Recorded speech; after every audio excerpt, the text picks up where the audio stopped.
ask her in the house. Yes. So you should know your woman. Yes. Before you join this particular promotion. But that's a difficult thing. You know your woman. So yes. Aristotle died and went to heaven. Yes. And then he asked God, you gave me the power to understand mathematics, physics, literature, this. But one thing, then God said, what? He said, I don't understand one. Then God said, look around you. Do you see a woman around you? The day you understand women, you become me. No. Okay, guys, so once you understand your woman and you know she will say yes, all you need for you to do is to walk in with your ring. This will be a beautiful surprise for her. So please don't tell her, but be sure that she is the one and she will say yes to you. Here is what to do. Send us at least 3 loved up photos of you and your partner, how long you've dated, how you both, what you both do by way of work, and why you think it's time to propose and why you think she will say yes. This is beautiful. Send your entries to 05511119997 with the hashtag proposal on joy. Wow. Deadline is 7th February, and this event will take place at a very serene environment. It's supported by Labadi Beach Hotel, Proposal GH, and Achediefie. Love indeed is beautiful, just like Okyeame Kwame's Love Lockdown. Yes. With Anika in Singapore.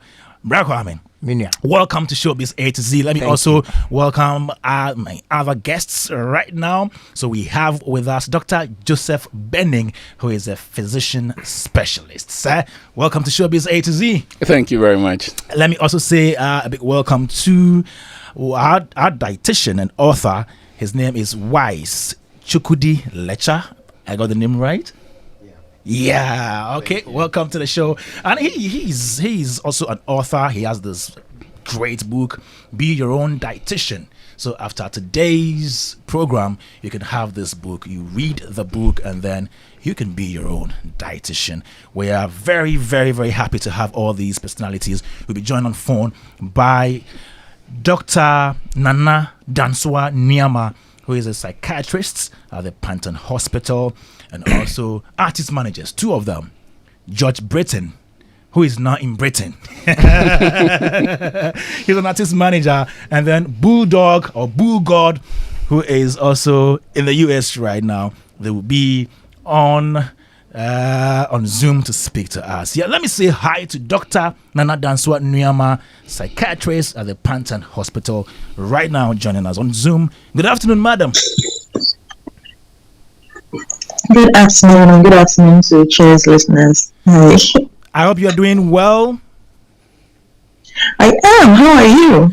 I'm doing fantastic. Good to have you.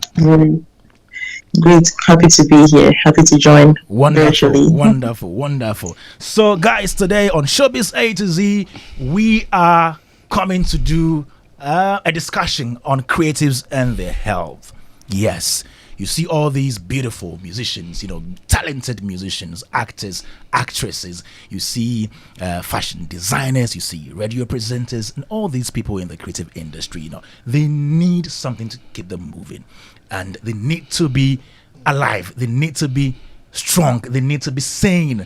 They need to be healthy to produce whatever they produce. But most of them, most times, don't pay attention to their health. That is why we're here today. As a creative industry, we are here to offer advice, expert advice to these people. Now, before I even go to the professionals, let me stay a while with Okyeame Kwame, who is also a wellness enthusiast. Because Okyeame Kwame, you will see him, going on doing exercises. Okyeame Kwame doesn't eat this kind of food, that kind of. And people keep asking, how have you been able to keep young at 47? What's the secret? Let me ask again. Wow. So before I even answer your question, let me say thank you very much for holding this very program. Yeah. When you invited me to be a part of this panel, I almost cried. Oh. Because this is journalism. Yeah. Honestly, I'm still touched. This is journalism. This is proper backward integration. This is looking at the people creating your raw material. Great. Artists, entertainers, painters, and saying that how can we help you guys move forward? Like I'm happy that this is not a program about gossip, about who slept with who. Joy FM. Joy FM. God bless everybody to Kwesi Chum. Yes. This is beautiful production. So with that said, great. What's my secret for staying young? Good genes. God, God. We can't take the God factor out. Exactly. Because God gives everything, so good genes. But if we put the God and the good genes factor out, as the doctors say, that is the genes that will pack the gun, but the lifestyle will pull the trigger. So it's good genes and lifestyle. Wonderful. I have come to a point where I love myself so much that the most important thing that I spend 80% of all my reading is about self-development and self-health and mental, awareness and gut health. And so I've spent, for the past 25 years, at least every week I go to the gym 3 times. Wow. For the past 25 years. 25 years? Yes. If Okyeame Kofi will be my witness. Huh? Yes. Because I started going to the gym when I used to live with him. Okay. When I used to live with him in America. Okay. So he knows. So every week, you went to the gym together? No, we didn't. He used to laugh. I won't ask any further questions. I beg you. Bravo, Fimichao. So I work out. Yeah. Because, and then apart from working out, I also fast. So for the past 3 years, I try my best. Sometimes it beats me, but most of the days I eat my last meal at 5. I don't eat again until 11 in the morning. You don't take anything at all? Maybe I'll drink hot chocolate, cocoa, without sugar or honey or anything. And when I'm hungry and I'm going to sleep, I want to sleep on an empty stomach. So that when I'm... Is that not punishment? Are you not punishing your system? No way. I'll come to the health professional later, but let me stay with you for the time being. There's nothing that brings you real joy or real satisfaction that you don't have to sacrifice something sweet for. Nothing in life. If you want to enjoy your marriage, you have to stop chasing small girls. So there's the sacrifice that every day I try my best. Not every day. Sometimes maybe it's a party in the night and I must eat. I'm hungry or something. I didn't follow the routine, but I fast every day. I try to fast at least for 15 hours during my sleep and when I wake up in the morning. And then I also like to know what I am eating. What do you eat and what don't you eat? So I don't eat negative news. So this one has killed that one. This one that I don't eat that. I don't eat mundane entertainment. Music that's saying curse words and talking about guns and killing and using verbal taboos. I won't consume it. I will not consume animal fat. I won't consume animal fat. I will try my best. So I make a conscious effort to move away from the consumption of things that will lower my vibration. Wow. Yes, I don't consume fighting with my wife. Once there's a certain level of agitation in my house, I find a way to calm this, because that particular energy can disturb my emotions, which will eventually come and disturb my cortisol levels and go and affect my insulin, So it's about consumption. So I do not consume things that will lower my immune system. So what do you consume? I consume food that through recognized patterns. So when I eat, for example, when I wake up in the morning and I drink my celery juice with ginger in it, and I see that I become bright, I become sharp. At what time when in I the go morning? to the gym? Maybe 6 a.m. Before I drop the children, I just do my shot of celery or beetroot or some green thing, akekadro and lime or something in the morning before, so it gets straight into my bloodstream. I realize that I become very sharp even when I go to the gym. Okay. So that one I consume. And then somewhere around 11, I'll eat my yokoko with granuts and some sugar measured and kose in the morning, which is a complete diet, proper, everything, protein, everything there. And then around 4 o'clock, I'll eat my fufu with nkatikwai or abenkwai and seitan or tofu or something, which is also a complete diet. I'm done. Or when I'm in town and I'm not at home to get fufu or banku or something, I'll eat my gabins with cocoa and gari and some vegetables. Complete. This is what I eat. That's it. Yes, done. Do you take in alcohol? No, I don't. At all? At all. At all. Not even 1%. No. Zero alcohol, because it's a depressant. The next morning, if I don't take another one, this alcohol will come and tell me that I'm having withdrawal symptoms. And one of the people that I drank it with will call me, and then before I realize I have become an addict. I do not want anyone or anything to influence me to do anything. But have you ever tasted alcohol before? Oh, yes, of You've course. done that in the past. I've tasted alcohol, but I don't drink. Do you smoke? At all. When I was a kid, maybe twice. You tried it? Yes, cigarette butts. As old as at what age? Oh, maybe the cigarette butt. I grew up in Kumasi, so maybe 7 or something. You find cigarette butts, and then go. Yeah. But for marijuana, I tried maybe in my 20s. You had started music? What? Were you in music then? I have been a musician since I was 5. Okay. You know, so but I'm not a smoker. I won't smoke. Okay. At all. Even if you put a gun to my head. do you fall sick? It's been a long time. So the last time I was sick was when COVID came and I went for my shot. When I took the COVID shot, then I got COVID. But apart from that, I don't remember ever becoming sick. Really? But no. But 7 years ago,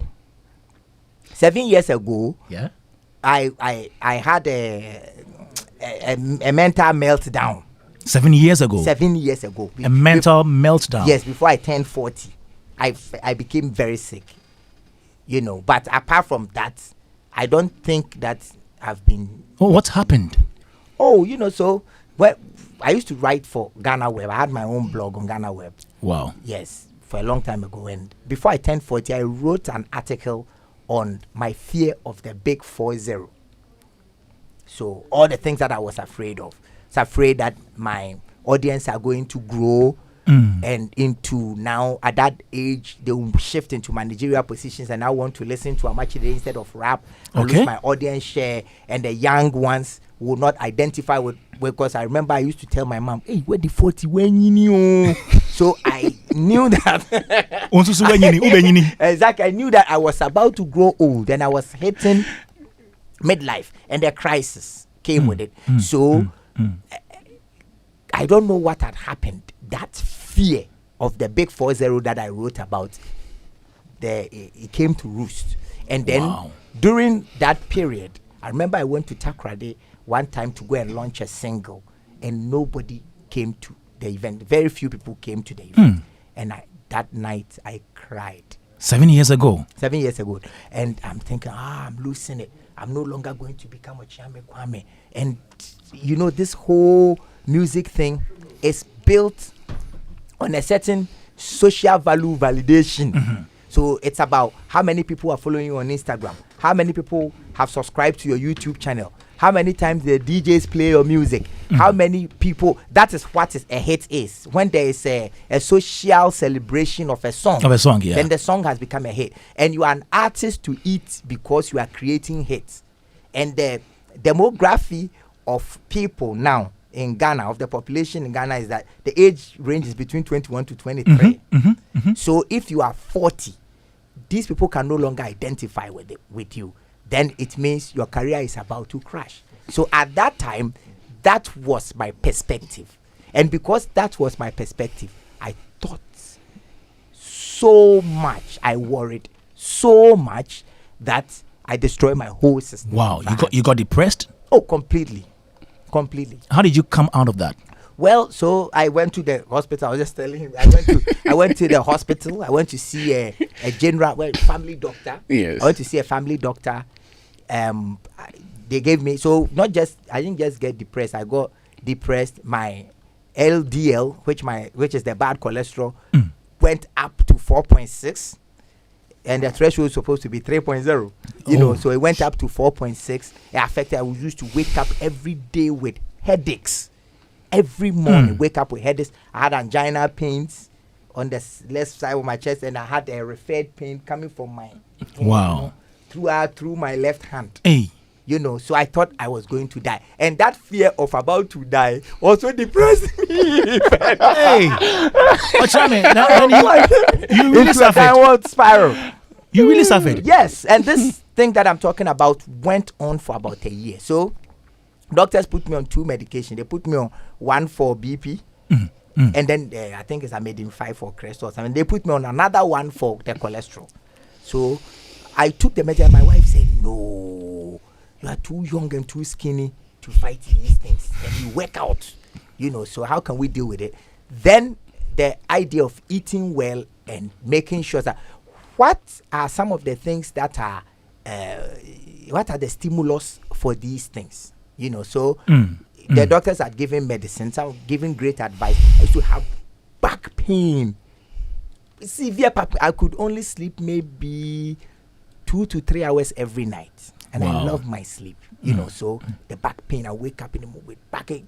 Okay, I wake up with back pain, and then so one young doctor, his name is Dr. Ferry. He asked me, for your back pain, try chiropractor, and then I went to this fine lady with very nice hair, Nova Center. Let me mention her name. She's done great for me.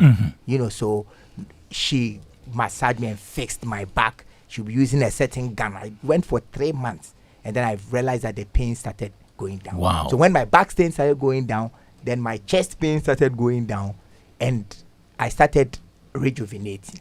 You know, so after a while, I also did some reading on my own, and I realized okay, red meat is also part of these problems. It stays in the system for too long. Digestion is eating at night. Then I started purging myself of some of these bad practices that my parents had introduced me to, and then I became vegan. So I became vegetarian for about 3-4 years. Then 3 years ago, I said no, completely. So when I became vegetarian and taking some of the medication, my LDL came to 3.6. Then I said, how can I do? So I read myself, and I saw that, okay, if I take out meat completely, it could help. Because the same time I stopped eating red meat, I was eating a lot of shrimp because I like kenke and shrimp. Not knowing that the shrimp, no, there's something there. There was something in shrimp it. And egg. You know, so I say, hey, you know what? Me video. So I stopped eating it completely. And in 3 months, my LDL went to 2.4. I felt great. I felt energized. Even my eyesight, which was deteriorating, started coming back. I could now read some things. It didn't come back completely. And my doctor is telling me, come back. I think your eyesight is doing well. Let us correct it. I said, this is it. So I started paying attention to what my body is saying. There are some foods that I eat, wake up in the morning with sort of gastric ulcer, something. Then I stop eating, it doesn't come again. So if I go to bed before I eat at 8, I wake up feeling weak. Then I eat at 4 and go to bed. If I eat beans, lentils, soy, I feel great. You know, so then I said, okay, I'm going to listen to my body and respond to what it is telling me to eat. That's the story. That's it. Wow. Joe 99.7 FM, Okyeame Kwame here with us on Showbiz A to Z. And today we are looking at how to ensure that our creatives live a healthy life. And so we have all the health professionals right here together with Okyeame Kwame. We'll be speaking to artists, managers, George, Britton, and BullDog as well. On the show, already we have Dr. Dansoah Nuamah with us, who is a psychiatrist, Bennin Hospital. We have Dr. Joseph Bennin, who is a physician specialist, and we also have Wise Chukwudi Letsa, a dietitian and an author, and he has a book titled Be Your Own Dietitian. He also has this one titled Live Long by Eating Well, and another one titled Eating to Prevent and Manage Lifestyle Diseases. So yes, that is what we're talking about today. Before I come back to Okyeame, let me go to my health professionals and speak to them. Let me come to you, Letsa. So you've listened to Okyeame Kwame talk about, what he eats, what he doesn't eat, and all that. What do you make of that? Is he eating well? That's a conversation I have to have with him. Okay. And before we enter the studios, we already set a tone for that. So it's going to continue. But then one thing I want to commend is, that stood out for me, was how he personalized a plan or an action or an activity that was good for him. Right, until you get to the point where you begin to love yourself or see things through personal lenses, you will not be able to take charge of your health. Right. One thing I see with patients is that when the doctor tells you this condition will give you stroke, or this condition can kill you, or you're at a point where something bad will happen, that is when people get serious. They come back to themselves and begin to take good care of themselves, right? Especially when it comes to eating. Unless you decide to eat well, you cannot. We can give you all the nice tips and correct your diet and plan for you and all that. But then you will not be able to do anything. For all the creatives out there, my first advice to you will be to begin to love your bodies. Bible says that it does not profit a man to gain the whole world and lose their soul. I want to paraphrase that in another way. How will it profit you to have all the followers, to have all the money, the hit songs, all the hits and all that, and then you have to deal with a terminal condition or a bad disease that will not make you enjoy your life, right? So take good care of yourself. Now, we talk about planning to eat well, which should be part of every creative's lifestyle, right? If in the right sense of the word, you should have a management, you should have producers and all that. You should have a medical team. You see, personal doctor. You should have a personal dietitian that would be giving you tips or advice on what to eat. Right, so that you can actually enjoy your life, like my brother Okyeame Kwame said. I mean, anything that will bring down his vibration is not going to allow it. So you have to plan to eat. And then another thing I picked from his submission is that he knows what to eat. You see, if you don't know what you eat, I think a few weeks ago on Ultimate Health, I was trying to share a bit more light on that over here in this studio. The first step to eating well is knowing what you want to eat or what you must eat. So it doesn't work for everybody. One particular food doesn't work for everybody. No, you see, if you take food, just to address what you just said. The same food, same quantity can make me put on weight. But for somebody else, that's what they have to eat if they have to lose weight, right? So even in planning diets and doing diet therapies for people, we personalize it based on their composition and their medical history, right? So that is done. But then we must know what we want to eat.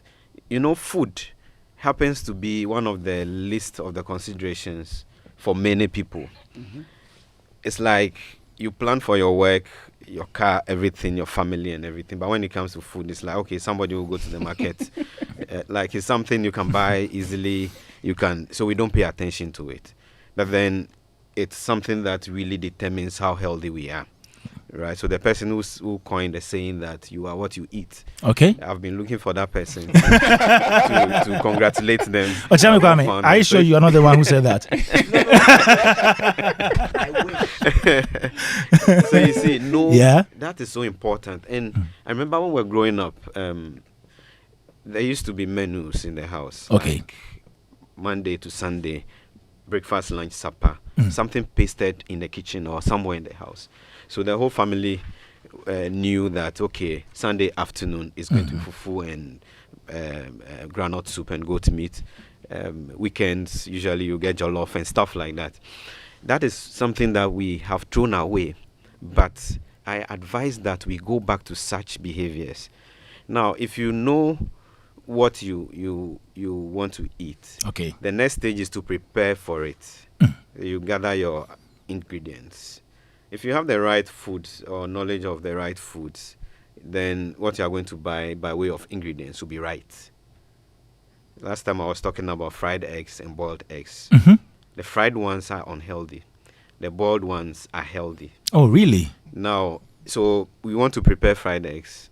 You need your egg, you need your oil, tomato, people add sausage and a lot of things. Sometimes when I do the exercise among my audiences during seminars, I get about 15 different ingredients that people use to fry their egg. That is complex, right? It's complicated and it's more costly. Yeah. Then when it comes to the boiled eggs, for example, you need only the egg. Okay. So I always try to use this to teach people that food that will be healthy, that will give you long life, like I said in my book, it's very easy and simple. If you look at the examples that Okyeame gave, I mean, the beans and cocoa and kose, I mean, these are things that they are easy to get, they are available. But in some people's minds, they think it's for poor people. Some of these basic. Exactly. Yeah. So you want to eat rich. So a lot of the time too, when we have the rich guys and we now cook the healthy food for them, maybe in the hospital setting, it doesn't look really like what they would naturally go for, right? So those complex materials or food are the ones that will cause you all the problems. Now you have another thing I always encourage is preparation of stews and soups way ahead of time, right? So the stews, Chami was talking about red meat, right? He has cut red meat completely, but when I engage him one-on-one, there's a way that you can eat your red meat and it will not increase your cholesterol, right? By taking out the fat. So the problem with meat is the saturated fat or the oil.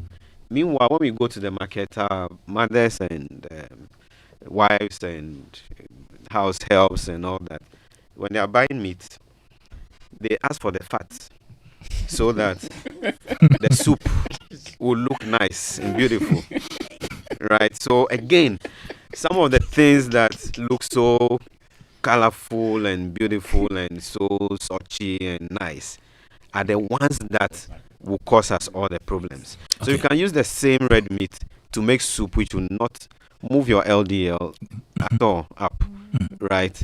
You can use the same meat to prepare soup that will increase it. Wow. The regular stews that we eat, especially if you buy food, the oil, you have to swim through oil to reach the material of the stew, right?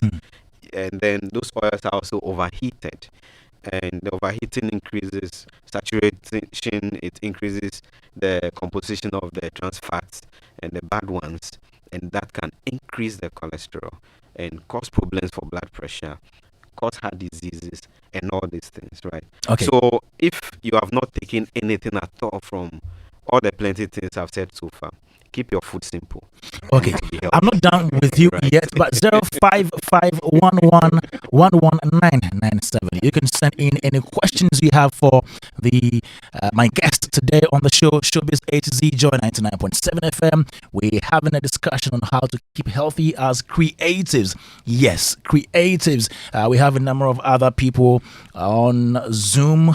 Dr. Nana Dansoah Nuamah is a psychiatrist at the Pantan Hospital. We have George Britton, who's artist manager. I'll come back to Mr. Letsa, who is a dietitian and author, very soon. I have some specific questions regarding creatives for him, but let me go on Zoom and speak to Dr. Nana Dansoah Nuamah, who is a psychiatrist at the Pantan Hospital. Doc. Hello. Yes. The last time I spoke to you, I think we did spaces and we talked about mental health of creatives. Now, talk to us. What types of mental disorders are usually linked to creatives? Okay. So it is great to talk about these subjects because we get to see quite a lot of issues. Well, because one, they are human beings, right? So apart from being a creative, basically, they are human beings, and like all individuals, once you're alive, you have a body, you have a brain, you're at risk of having, just like how any other part of your body is at risk of having some conditions, your brain also and mind is also at risk of having some issues. When you come and narrow down to creatives, during Okyeame's delivery, he mentioned quite a few of them. So I could pick up that there were issues around mood, suggestive of depression issues. So that was one. And there was some anxiety concerns. And those worldwide are the most common mental disorders. Anxiety disorders are the most common. And then also depression come following right suit. And so those tend to be quite common. And basically, you should bear in mind that as we talk about the social validation issues, creatives feed on being validated, on other people appreciating them, their talents, their work output, but also in an essence, you yourself are a brand, and so the extent to which your brand is appreciated, is purchased, and how well it's doing takes a toll on an individual. And so it opens them up for a lot of these disorders because your validation is not we will say what a lot of the control is not intrinsic, but it's extrinsic. Like external factors are determining how well you feel about yourself. So if you don't really work towards you grounding yourself in your self-worth and who you are really opening yourself up to a lot of these conditions. Then again, I must add, substance-related disorders tend to be another big thing with creatives, and especially the young ones that are coming up. The trend has been that now you'll have young people who believe that by using some illicit substance, cannabis, some tablets, amphetamines, hallucinate, all kinds of things, by taking them, it makes them more creative. It makes their creative juices flow. And mind you, we are all different. So someone might take it and seem to have no issue, but another will take it and they're in a psychiatric hospital or they need some form of support mentally because it has really gone through their minds, literally, as we would say. So those tend to be common conditions we tend to see with persons who work in the creative field. Ultimately, yes. Doc.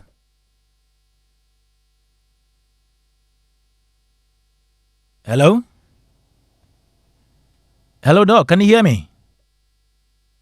Hello? Can you hear me? Okay.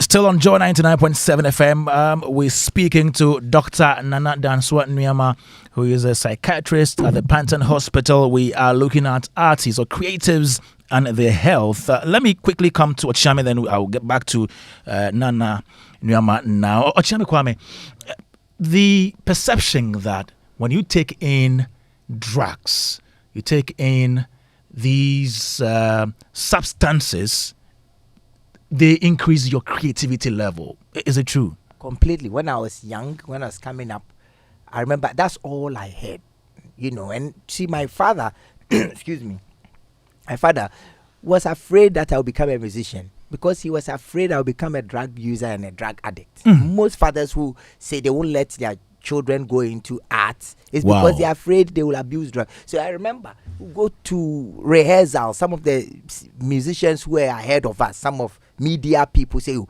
Charlie, you are going on stage, you have the butterfly, which is natural. Charlie, no, Kebibi, Shibibi, take this pill. The butterfly. So it gives you self-confidence. It boosts your confidence level. Exactly. So it lowers your inhibitions. And once your inhibitions are lowered, you are able to express yourself, which is true. But what happens after that expression? But to tell you the truth, to answer your question, it is true. I heard it like a million times. But before, my father made me promise that if he's going to allow me to become a musician, I should promise him two things. That one, I won't use drugs. And two, I will get at least a first degree. So because we fought from when I was 14 up until I was 21, that he said, okay, go ahead and become a musician. Okay. She started from beating, from talking down, from holding me, and then by the time I was 20, he realized that I would be a musician. Then he said, okay, these are my anxieties. Promise me you won't do these two things. Then I will let you go. And I made a promise. But I kept hearing everywhere, going to play a show in Europe. Immediately you land, the first two people that will come to your hotel, they will bring weed. They will ask you, where should we take you for the girls? So it gives them wild ideas. Yes. So they give these young people wild ideas and tell them that if they are going to be successful, they need to do, of course, then they will mention some names of some artists who also used drugs and became successful. Wow. And then once you start, they will start buying it for you for free. But once you become addicted, then you buy it then yourself you have to buy it and buy some for them. Yes. Let me go to Doc on Zoom. Doc, Nana. Yes, hello. So we're just talking about how some people perceive drugs as, things that really increase or make the artist's creativity wilder or sharper. Is that true? Exactly so. And mind you, now there are lots of substances. There are lots of things that people ingest that you just can't even imagine. But the common ones, yes, of course, you've been hearing about the cannabis and then the alcohol. Alcohol is one of the most common, the nicotine, and it's always laced with something before we move on to things like the tramadols and the cocaine, heroines, and the variety and the nature in which it's coming now, it's just scary. And now we kind of try to make it look as though it's nothing major. It's like the norm.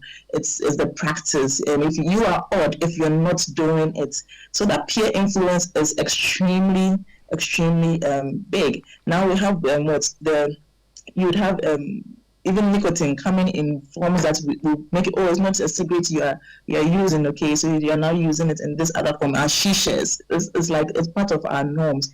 And the young ones who are coming up, when you hear, I want to go into music, I want to be creative, then it's kind of, for them, it's a no-brainer. It has to be linked in there. And that's marketing of it is quite worrisome, because it does have impact on the person's in individuals' functioning, okay, and how they think. It does take a huge toll on the individuals. And once they become addicted, or as we would say, dependent on these substances, that it's a long fight that you have to go into, because then from there it's a day-to-day decision on not using these things. And the toll goes beyond your career, because yes, it would impact your functioning. You can't even thrive well, you can't even excel as much. Then it takes a hold of your relationships, how you're handling your finances. 360, it affects individuals to a large extent. And once you have these conditions, mind you, mental health conditions, they always come easily linked. Okay, so it will follow up with your depression coming in as well, with suicidal ideations and thoughts about you not being wanted and it's better if you're not alive. These things are very real and that come up. And considering all the pressures that come along with these fields as well, the expectation to be something that's you think everybody's expecting you to be. So you have to kind of put up a certain front. Even if you're not happy, you should be on social media being the happiest. Even if you don't have the funds, you should be everywhere showing that you have the money. Money you don't have, you want to show that you have. So that pressure people put on themselves is a lot of stress. extensive stress. Okay, and now with this advent, it takes a huge toll on person's self-worth.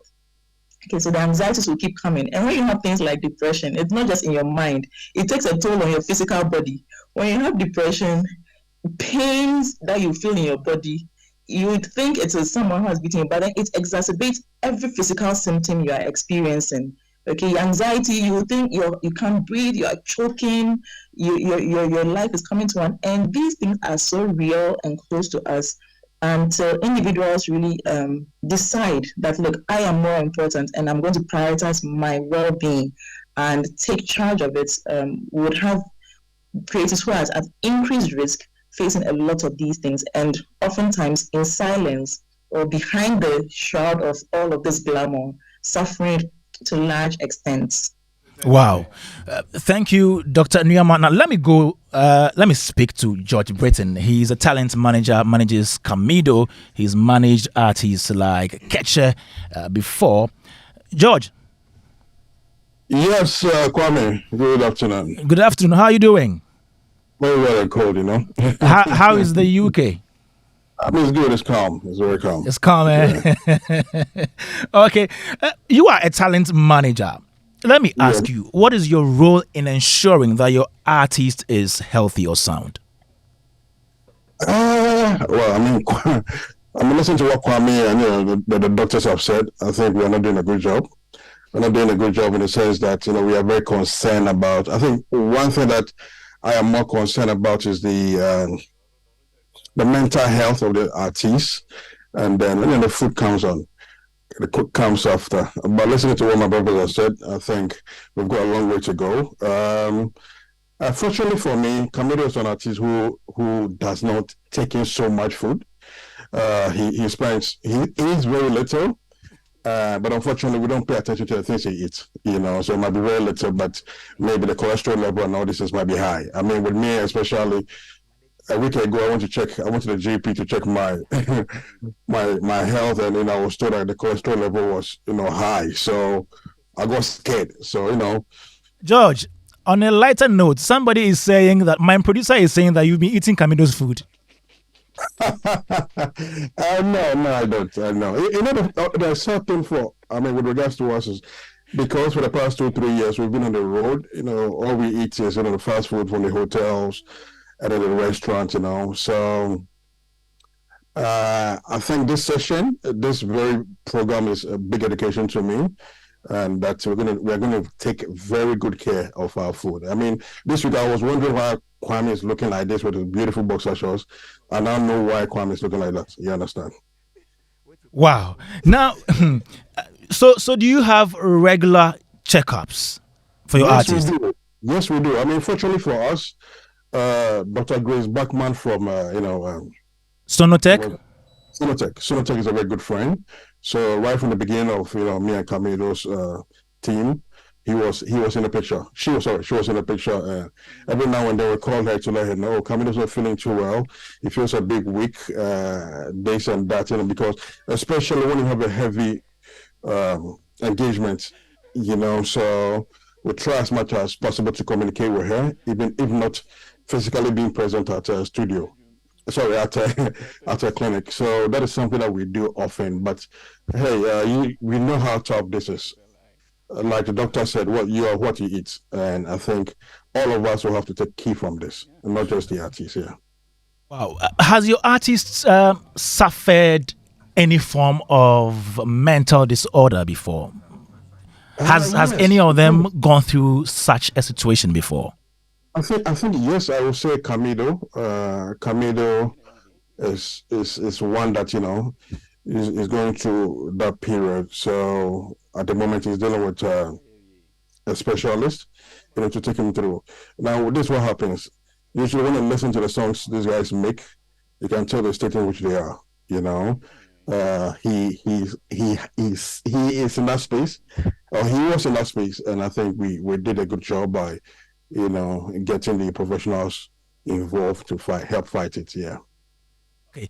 BullDog is also online right now. BullDog is also an artist manager now. Currently, he manages Vanilla. BullDog, good afternoon. Okay. Should I say good morning?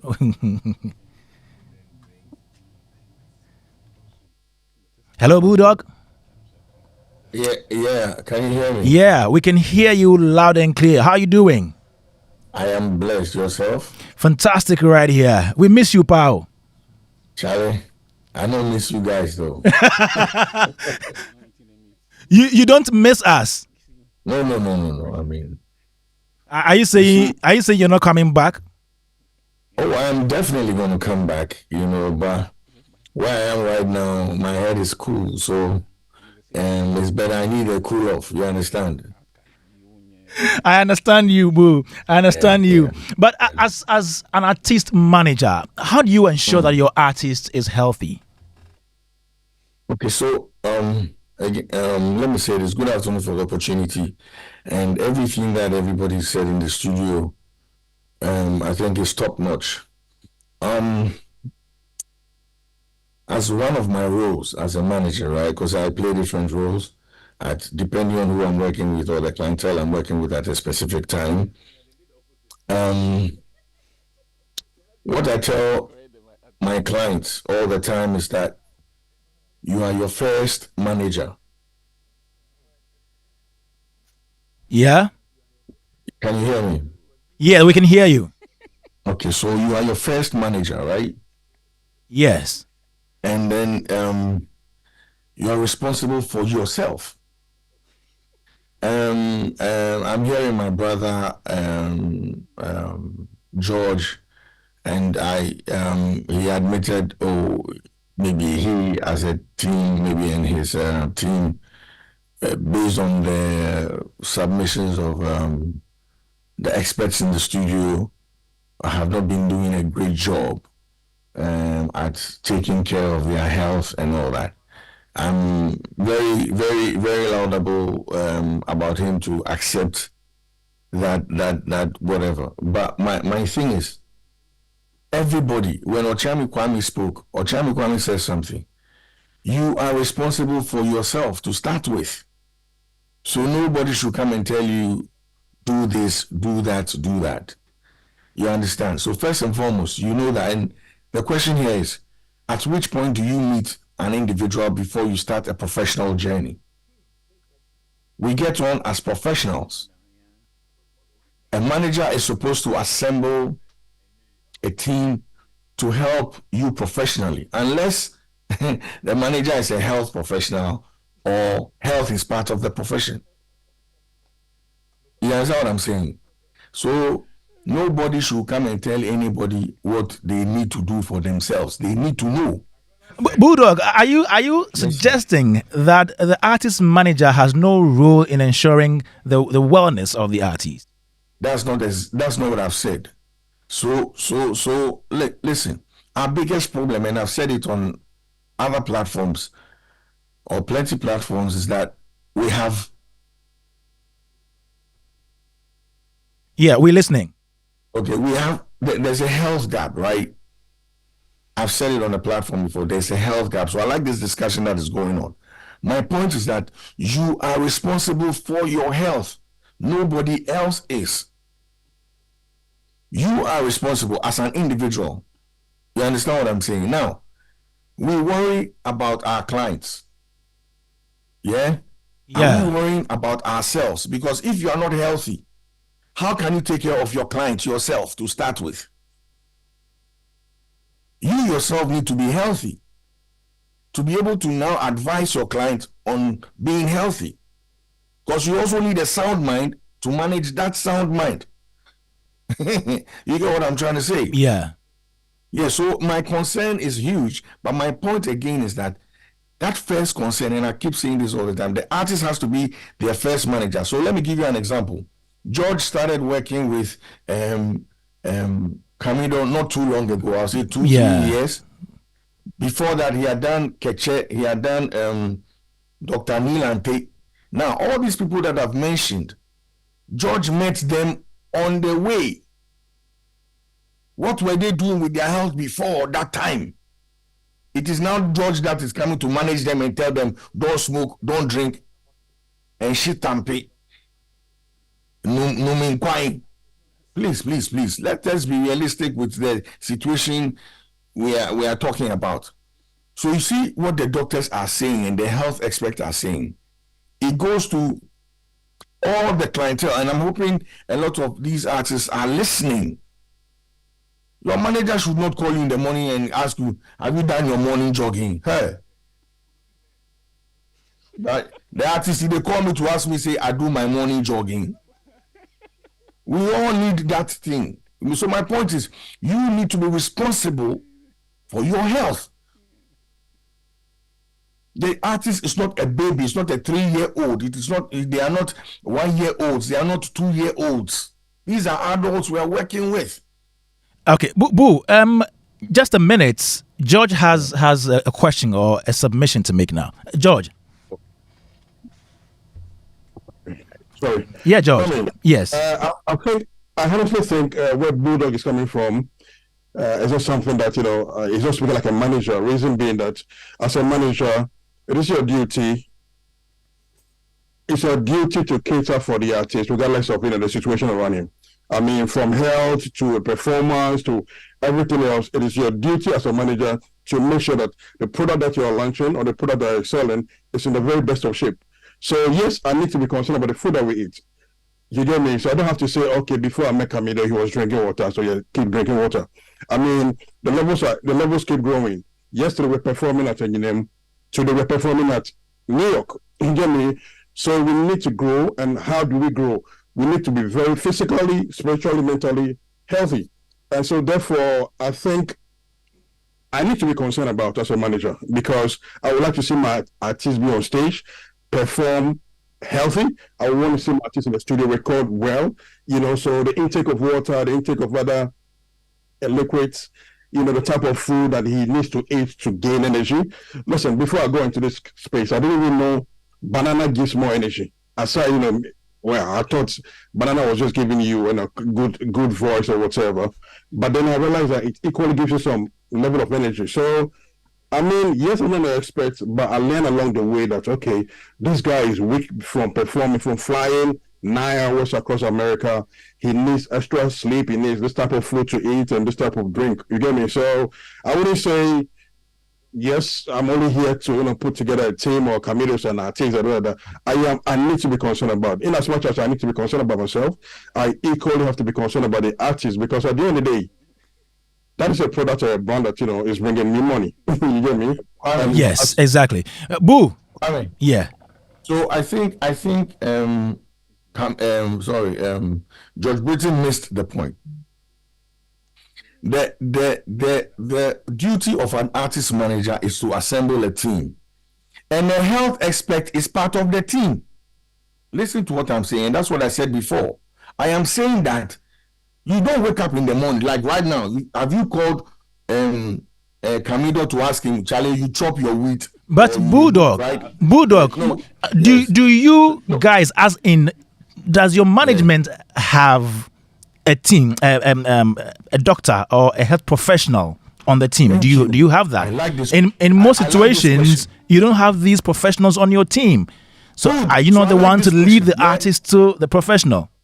So look, me, I will not sit here and come and be political. I'm telling you the truth. We don't have them. Do you know why we don't have them? Why? Hello? Good. So I just met Kwame Dadzie. Kwame Dadzie comes to me as a professional, says, oh, Bull, I want you to sign me on to Bull House Entertainment because I have this talent. Yeah. Good. They didn't come to me that their head was paining them, or they get a body odor, so make her fix it. Now, what am I saying? What I'm saying is that and this is the truth, this is what is happening on the ground. Now, so when Kwame Dadzie comes, my first concern is the problem he brought to me. Now, I'm assuming that at Kwame Dadzie's age, he might, through that journey, have had health issues. And he solved the health issues by meeting a health expert. So, now, that health expert, I'm hoping Kwame Dadzie still has a relationship with. So anytime there are health issues, even under my care, Kwame Dadzie will go back to that health expert. Look, so I'll give you an example, right? When I was working with Xylophone, I was managing all of them. The Shatters, the Stone Boys, the Kumi Guitars and everything. There was a time Kumi Guitar had his blood pressure like shoot up. Yeah? Now, Kumi Guitar went to see his doctor. His doctor, because he has history with the doctor. What we did and what I did as a label boss was to go there, make sure he was being taken good care of, and I paid the bills. Am I making sense to you? So we shouldn't sit here and be, well, you see, George is trying to be political, and this is our problem in the industry, and he knows it. Say, you didn't know, wait, please. Okay. You didn't know banana gave energy. Is it your duty to know banana gives energy? BullDog, I'll get back to you. Thank you very much, BullDog, the artist manager. Yes, it's getting hot in here. Joy 99.7 FM, Showbiz A to Z, and we are looking at how to make our artists responsible for their health, whether they're managers or they themselves, but how do they ensure that they're healthy? You can send in your questions, 055-1111-997. I have in the studio Okyeame Kwame, who is a musician. I have Dr. Nana Dansoah Nuamah on Zoom. Also here with us, we have Dr. Joseph Bennin, a physician specialist from the Central Dansoah Clinic. Then we have Mr. Letsa, who is a dietitian and author. George Britton and BullDog are on Zoom as well. They are talent managers. Let me go straight to Dr. Joseph Bennin. Doc, how important is it for everybody, including creatives, to do periodic checkups?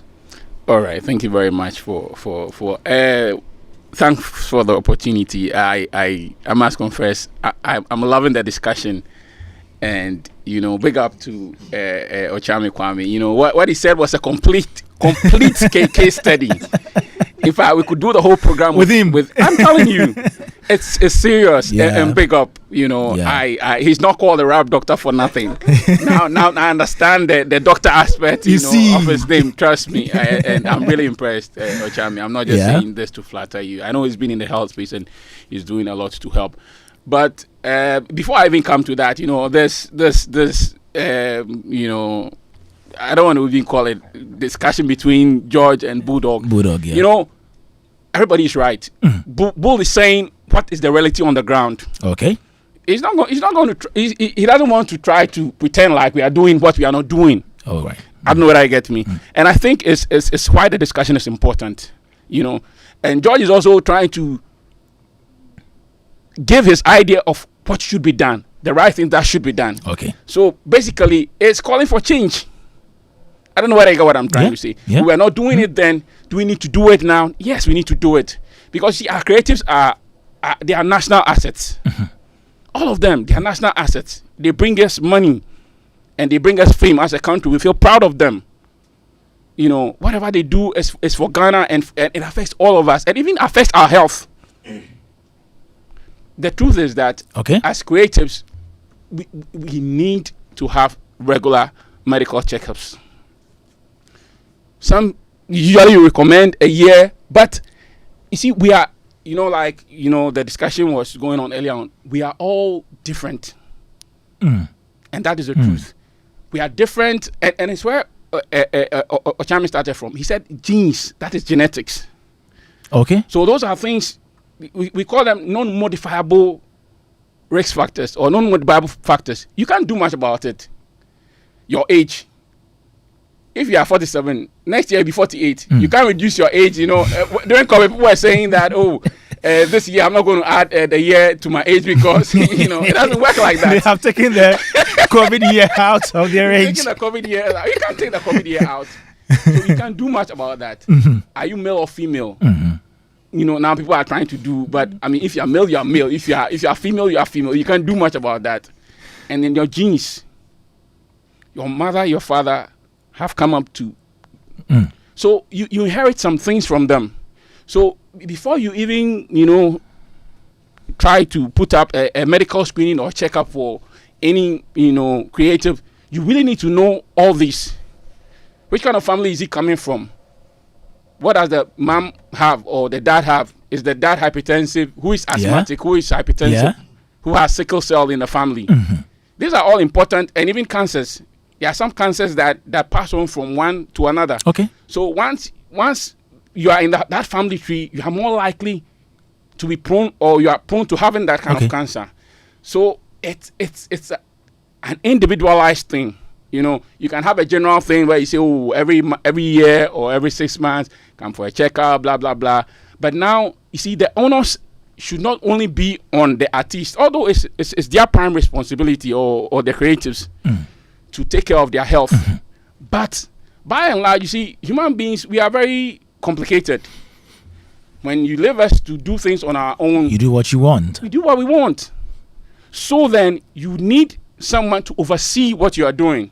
It's your responsibility, but you are an asset to me. I'm your manager. When it goes well with you, it goes well with us. I don't know whether I get what I'm trying to say. Exactly. So you should also take interest. Have you done your medicals? The person, the creative doesn't need to change their personal doctor. No. If I have my personal doctor, like Okyeame was saying, and I was very impressed when he said, I went to see my doctor. That is his doctor. His doctor will know much about him than me. I would. Let me give you a scenario. Sure. So, in the case of an up-and-coming artist, somebody, a fledgling artist who is not well-resourced to even pay for a personal doctor, how does such a person go about, ensuring that they are well, they are healthy? How do they do that? All right. Thank you very much. So one, sometimes we create the impression that we health, you need to spend a lot of money in order to be healthy. Backstage, I was discussing with Okyeame Kwame. The focus should be on preventive health. Preventive. Once you prevent the thing from coming, it's more cost effective than waiting for the thing to come and then trying to treat or manage it. Okay. So if for nothing at all and you can't afford anything, do you have an NHIS card? Something as simple as an NHIS card, even if you can't afford much. But we know most of our creatives, have the means to. That is when you should be able to take interest as a manager. Okay, can we have a health plan, or who can we connect with? Maybe some doctor here or doctor there. Can we have a plan, simple plan? Most doctors will do it, even, trust me, for nothing. Okay. They will be delighted to help. So can we have a plan? How many artists do you have on your bill? Okay, are they willing to first? It borders on confidentiality. So are they willing to be screened? And who do they want to share their health information with? So once you have the discussion going on, then you can plan an individualized screening for each and every person. And it may differ. Some may have need of more regular checks than others because of the risk factors that they would have in their family, sitting down with them and then trying to take their history and all that. But the minimum we usually would recommend is at least once or twice a year.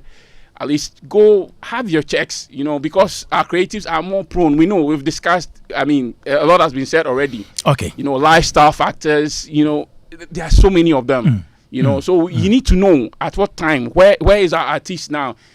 Are we anticipating any complications? What is going on with this person? And it doesn't have to be, have you eaten? Are you drinking?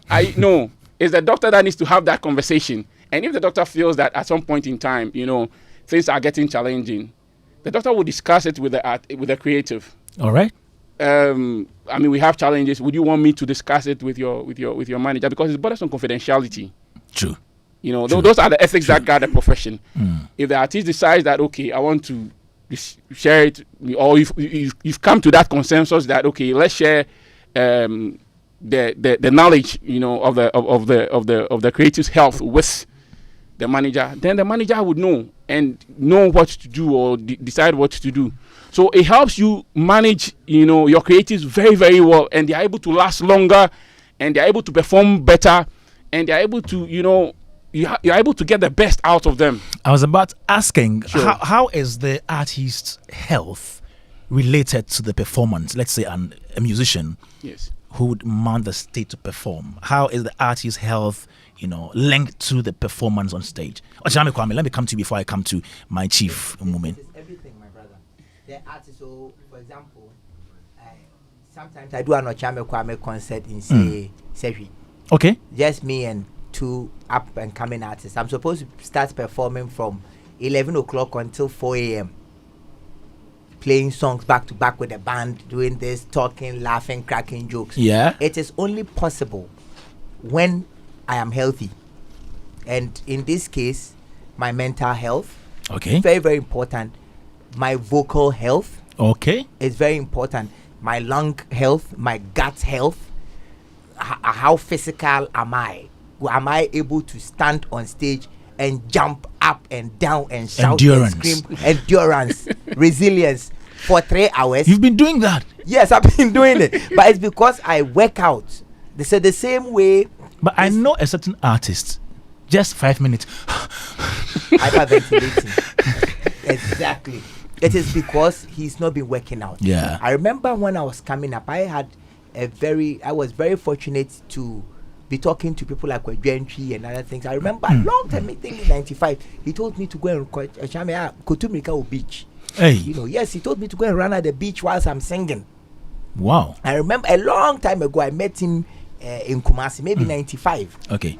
And so the stage presence, the aura, the endurance, all of that is dependent on the preparedness or how well the artist is prepared. So if you are an artist and you are depressing and you go on stage and someone throws pure water at you, or one of the people says away, immediately you going to break down, have a nervous breakdown. I get you. Go and blame the security for not holding everybody's mouth, and now you go out here and blame management for allowing that one bad egg to pass through. So it is very important for the artist to be healthy. Great. Extremely important. Great. Chief Moment. Yes. Are you healthy? Well, I hope so. Do you have a personal doctor? I mean, well, not. I don't have a personal doctor actually. Yes. Do you exercise? How frequent do you exercise? I actually deliberately walk. You walk? And I don't know if I walk because of the exercise value or because I think better and create better when I walk. Really? But I walk to air my mind out, to think, but also walk just to get some physical activity. So wow, that is about the most deliberate exercise. What the distance of walk? Oh, I mean, at the best, I'm able to do like 10,000 kilometers a day. Hey, cumulatively, at the best. Wow. Yes, at the best.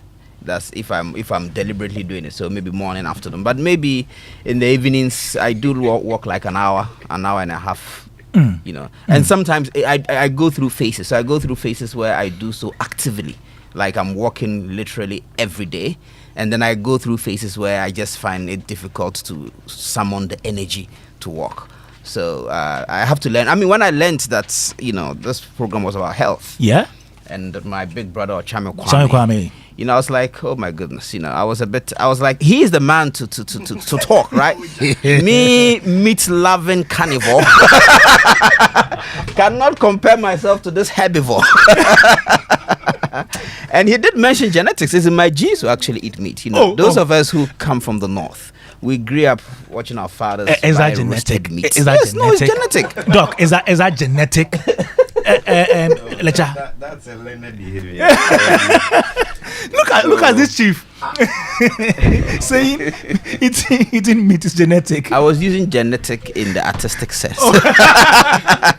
We are not doing poetry here. Actually, I can even say it's genetic. I mean, because we're hardwired to eat meat, right? We have this conversation again. We have this whole conversation again, right? No, Doc is here. Aren't human beings, kind of like programmed? Yeah. How did our ancestors discover that they had to eat meat, right? So there's a part of our system because there's nutritional value in meat. So intrinsic, it is intrinsic to our system to eat meat. We are carnivores. Let me go to Letsa, the dietitian. Please speak to Chief Moment for me. Let me just help my brother here. Help him. You see, when you come to my home today and you open my fridge or freezer, and then you go to my father's home, you do same. You are going to draw similarities between the kind of foods I stock and what they have in stock, because that is what I was brought up with. Okay. Right. So learned behaviors can become so much part of us that if we don't take care, we can misinterpret them as being genetic. So I agree with you to some extent, right? But then these are still behavioral stuff that we can modify, right? We can change as and when we have to change them. Yeah, you said that meat is nice, right? Well, this is nice. We're hardwired. But it is nice. Right. But I agree. But then there's no point in having to avoid meat to be healthy. Okay. You just have to eat it right to be healthy. So everybody can enjoy the niceness or sweetness or whatever we get from meat. But then the fat in meat, once we are able to remove the fat, and then we don't fry it, we don't eat large portions and all that, then we are going to be good, right? Okay. Are you asking Mr. Letsa or Chief Mumin? Chief, okay. Okay, so okay, I just wanted to chip in a bit on okay. Please finish. Why the linkages between performance levels and the health of the artist. Good. Right. Good.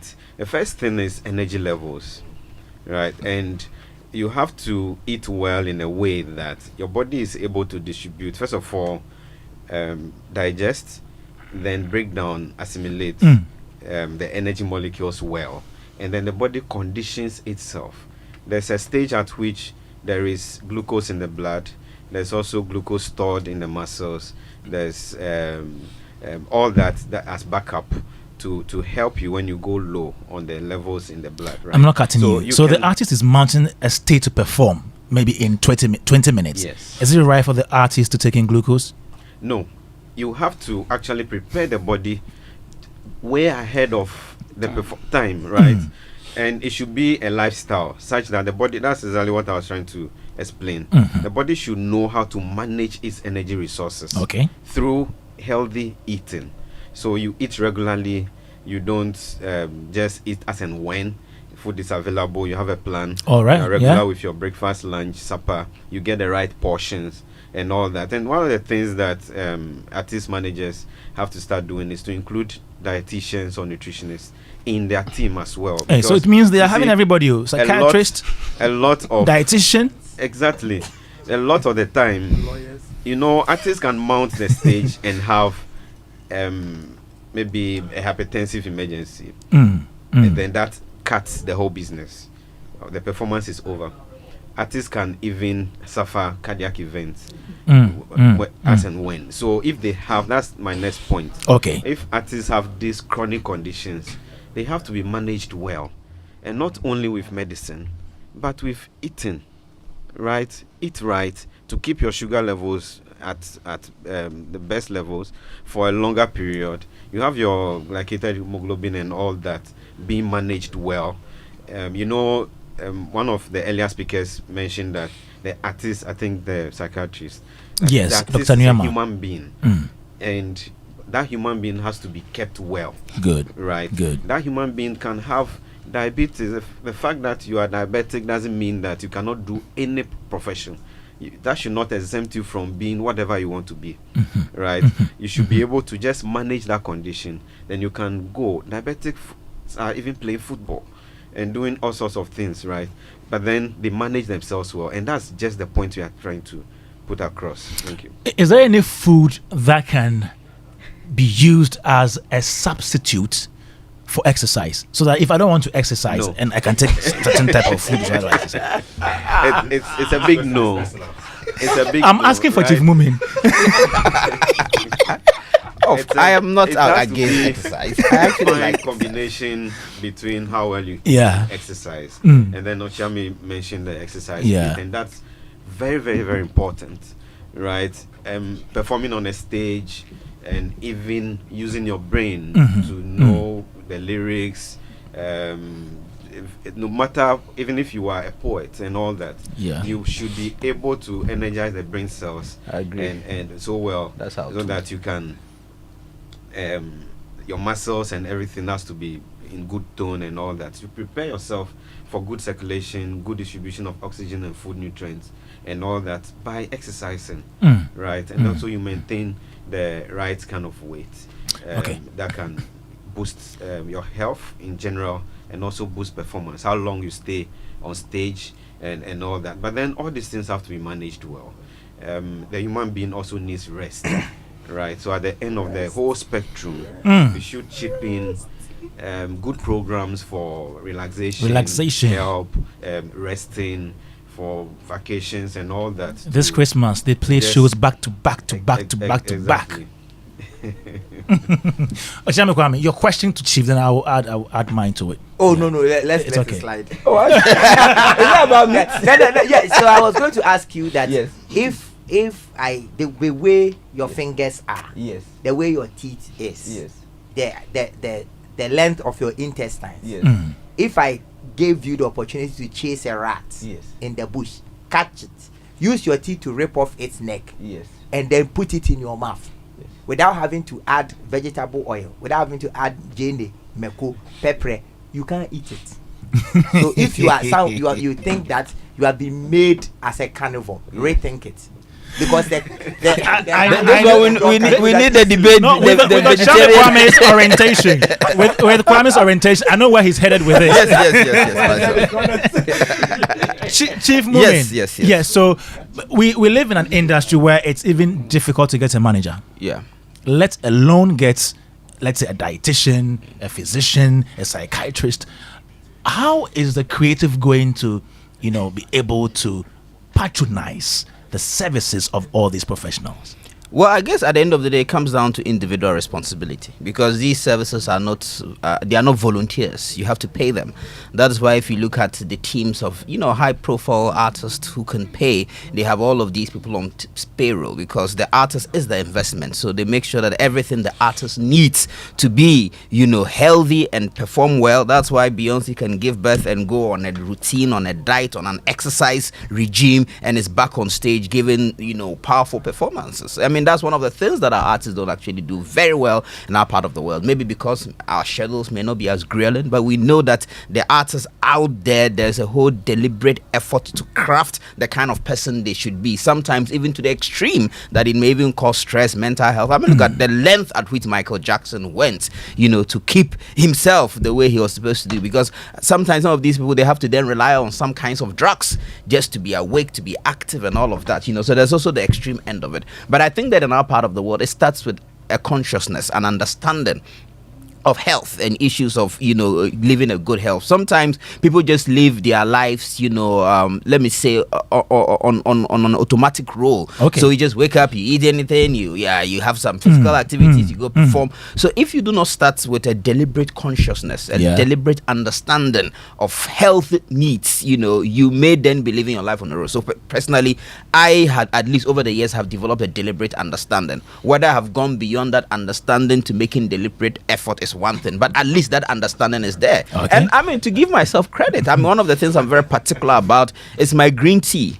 Green tea and lemon. I mean, almost every morning and every evening I have my green tea, because these are antioxidants. They also help, the immune system, and they help aid digestion. So even as I am eating my meat, I actually make sure that at least before I go to bed, I'm having my green tea, I'm having my lemon. I do a lot of coconut water. As well, because of its ionization. Dog, am I right?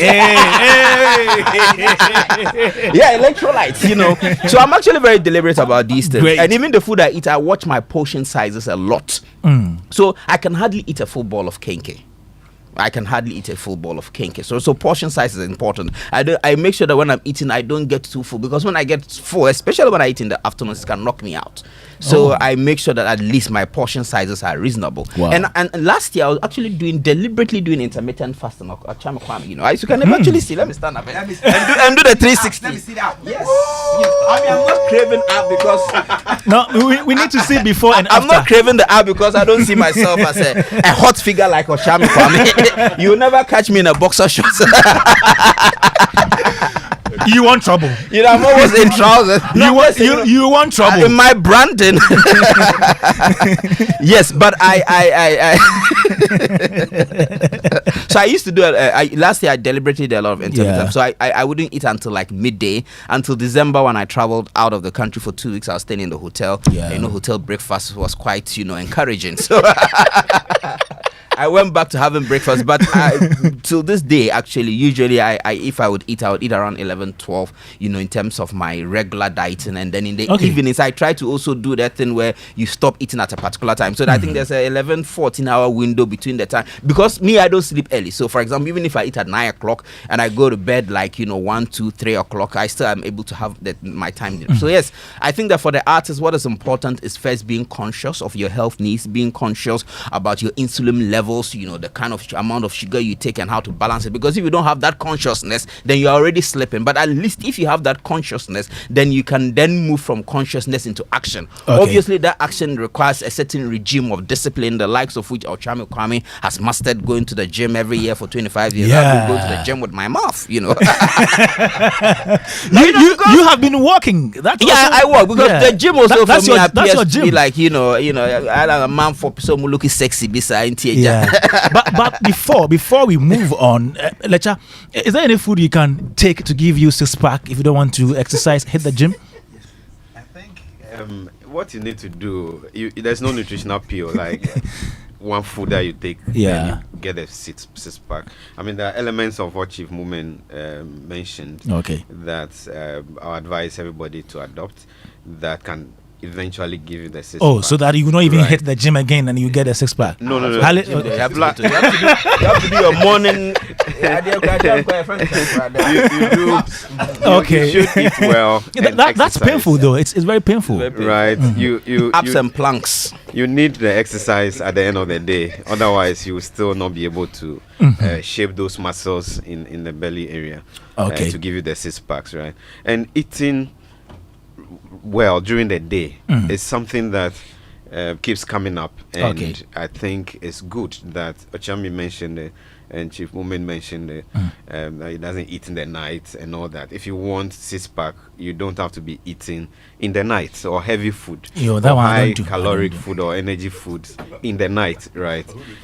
Earlier in the evening you finish eating, and that's good. You include a lot of vegetables in your food, and when we talk about vegetables, it's not just salad.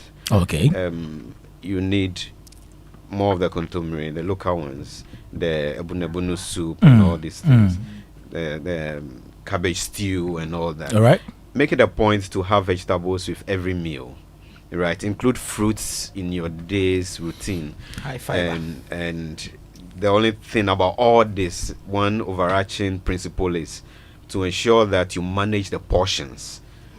Because too much food. In fact, if you have to get satisfied on 2 balls of kenke, I can declare you as someone who is overeating. Just 2 balls. I tell you. Why are you insulting me? But you know the 2023-24 ball is different from. Yes, because the ball. Which one? Is it the 5 CD or the 3 CDs one? That's the right call to make. The balls. Which one? The 3 CDs? Or the 5 CD one? The bigger ball. The so bigger that one. should be like the 5 CD. Like the 10 CD. Right. There's no 10 CD ball. But then I agree that these balls are smaller now. Yeah. But then, like when Chief Mumen was speaking, I wanted, an idea came up that, Charlie, these things that you are doing, you should still talk to somebody. You should still have a dietitian. If or a nutritionist you talk to about your food, right? Because a lot of the time we come across patients or clients who are doing stuff, they are getting results, but at the end of that period there are complications. All right. So people can do stuff, they eat once a day and all that, they lose weight, but they have the cholesterol that we are all afraid of, right? So you get a flat belly, but your blood becomes bad. You see, so you talk to the professionals, we chip in 1 or 2. If you do about 6 out of 10 of the things I would tell you, you get all your results, right? So it's not always that, I mean, we are so strict and hard.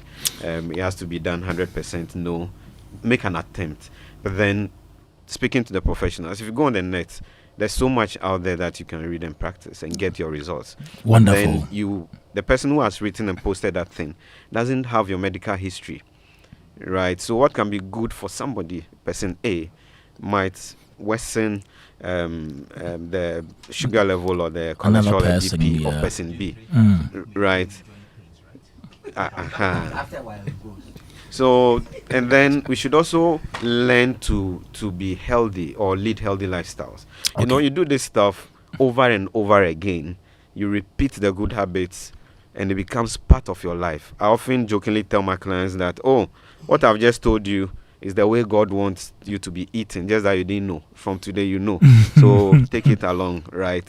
So once you practice this stuff, it becomes part of you, like exercise. People who really, really exercise, at a point, they didn't like it. But then when they started, and then they started reaping the benefits. Yeah. When the exercising begins to release feel-good hormones into your brain and relaxes you and calms you, you would want to do it. So it becomes like an addiction. If you don't get to do it, you are not going to feel all right. And also when it comes to how long people exercise, for example, you start slow, 10 minutes. It gets to a point, 10 minutes will not be enough for you. Naturally, you want to go more, right? So these are things that we have to, the start can be difficult, but when you get into it, letting go can also be difficult, right? So I just want to encourage people to start taking some baby steps. Good one there. Do some good stuff, and then they will be healthy. Good one there. Mr. Letsa there, he's a dietitian and author, and we have on Zoom Dr. Nana Dansoah Nuamah, psychiatrist at the Pantang Hospital. Okyeame Kwame is a musician, and also right here in the studio we have Dr. Joseph Bennin, a physician specialist at the Central Dansoman Clinic. George Britton is in Britton. He's artist manager. He's on Zoom, and we have BullDog as well. We've been talking about artists and how they can make sure that they are healthy, because a healthy mind thrives in a healthy body. Joy 99.7 FM. My name is Kwame Dadzie. Show brought to you by MTN. Everywhere you go, you can send in your questions. 055-1111-997. It's about dieting. Let me go to Doctor. Let me go to Letsa, Mr. Letsa. So, the first one. Would you want to, expand on it? The egg thing. Yes, so I think you basically that. That's all we communicated. Okay, then let's talk about. We are not saying that people shouldn't eat fried eggs. Just that it's better if it's boiled, right? And then the second one about the night food. I see a lot of interest in that area these days, especially when we are discussing already. You see, the night food hardly gets digested as quickly as is desired or expected. So that is why when you eat in the night, you can actually set the stage for maybe a pot belly or general obesity or high blood sugar and all those kind of problems. Now, what I've seen or what actually is the case among night eating is that the effect doesn't get dealt with by staying awake in the night, right? So you can eat at the 11 p.m. and go to bed at 3 a.m. If you don't eat that food at 11 a.m., probably you ate it around 7 p.m. Yeah. After a while, so let's say a person A is having the supper by 7, and then going to bed at 1 a.m. Person B is eating the supper at 11, but going to bed at 3 a.m. With time, the one who eats that food in the night is more likely to develop a negative health complication compared to the one who eats it earlier, right? So it's always better to have, especially the heavier foods or what we would term high caloric stuff, earlier in the day and not in the night. This is also very necessary, because our creatives usually work deep into the night. Most of them, they are playing shows, they are recording songs, they are awake writing poems, screenplays and all that. There's a way out. So if you have a well-planned life, as regards what you eat and when you eat, you would have your proper supper. If it's fufu and palm nut soup or whatever, you have it around 6:30 p.m. You are still awake doing stuff. You go for what we would term low-calorie snacks. things that can keep you going, but will not necessarily give you as much energy as the heavier food. Okay. Right. So, for example, a cup of tea without bread, right? It can keep you going. That warm cup, I mean, it's hitting up your mouth and your throat. Can give you that energy jolt psychologically. All right. And then you keep going, knowing that if you added the bread, you are going to add more energy that the body will be keeping as fat or turning into sugar that you will not burn, and then set the stage for a sugar related condition. All right. Right. You can also always have salads with some some protein.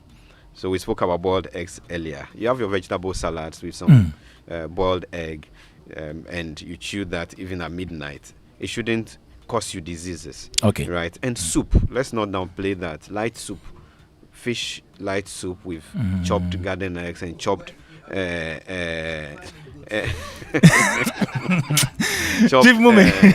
okra.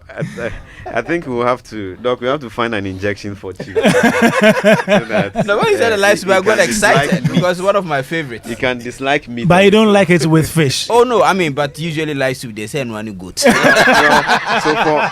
the purposes of people like Chief, you can have your meat without the fat.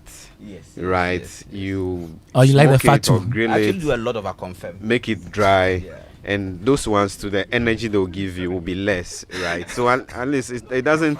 I do a lot of a confirm, which I know is almost on a so weekly at least you're escaping the bad animal fats and all that. So you see, those are some of the ideas for the night. So a light meal or a low calorie stuff in the night can keep you going, knowing that your health is important. Awesome. Let's go on Zoom again. I think BullDog has a question for Dr. Joseph Bennin. BullDog. Hello, Bull. Yeah, can you hear me? Yes, we can hear you. I understand you have a question for Dr. Bennin. Yeah, so my first question here is, how long does it take for food to digest in the body system? Okay, so this is a question to Mr. Letsa. BullDog, thanks for the question. Give or take up to 6 hours. By the 6 hour, whatever you've eaten, digestion would have been nearing conclusion and assimilation. So the brain begins to even go low on energy, and then or sense the low energy in the system. That is why we feel hungry. So when you eat breakfast around noon, I mean, a normally functioning body, around noon, midday, you should necessarily feel for another food, meaning that the levels of the food have gone down and they have found a place for them to be used. But then people do feel hungry even much quicker sometimes. And also, depending on what they eat. Some people, when they take porridge, within an hour they want to eat something again. Some people, when they take tea and bread, it's so light, within a few hours they'll feel hungry. But then a lot of the time too, that sensation for food too soon after a meal is actually thirst.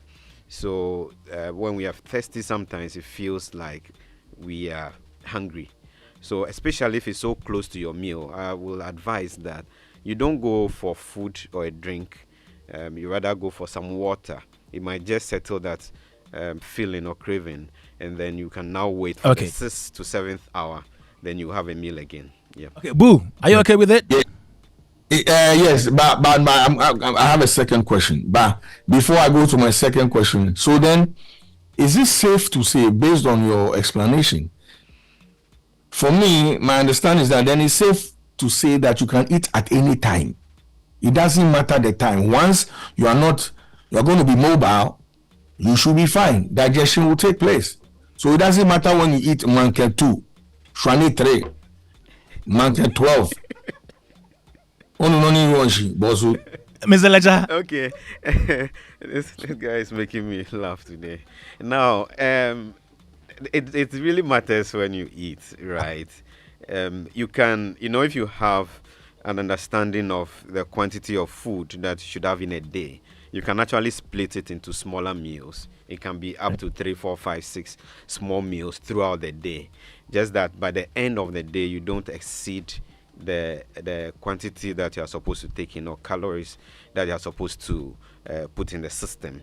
But it really, really does matter. I have been involved in experiments where you see people's blood sugar rising when they eat a certain piece of food in the night. You know, the expectation is that after a meal, 2 to 3 hours, if you check your sugar levels immediately after a meal, or just few minutes after a meal, it rises because the energy has just come into the system and it's available. But then when you move around, you start doing your work, walking, it gets dissipated. So 2 hours after a meal, glucose levels should be reducing to normal. This will happen, let's say you eat a ball of kinke. If you weigh it, same ball, we give it to you at midday or around 1 p.m. By 3 p.m., your sugar levels should be showing a sign of coming down back to normal. But if we give you the same ball of kinke at 12 midnight, at 2 a.m., the levels will rather be rising, right? So there's this because thing about, you are... because, first of all, you are less physically active. And even if you are... What about those who work if you are performing at night? Yes. If you 24-hour economy. Yes. If you are in that category also, I have a lot of clients who, though they work in the night, they're active in the night, they still have the diabetes, the hypertension, the cholesterol, and all that. Their argument usually is that, okay, I'm eating the night, so I'm working the night, let me eat. But then it doesn't work the same way as if you ate during the day.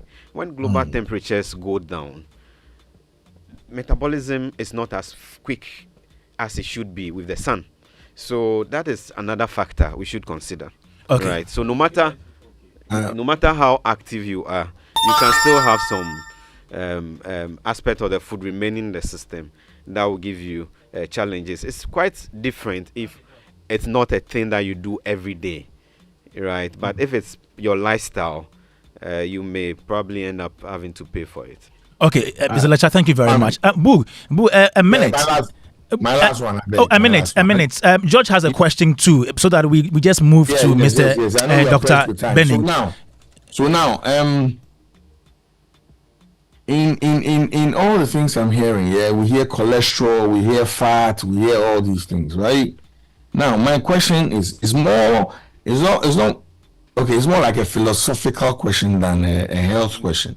I'm saying that if fat has been advertised to us that it's been bad since the time we grasped, like our memories were set right, why was fat created in the first place? Does fat have any good thing? Now, same thing for a mosquito.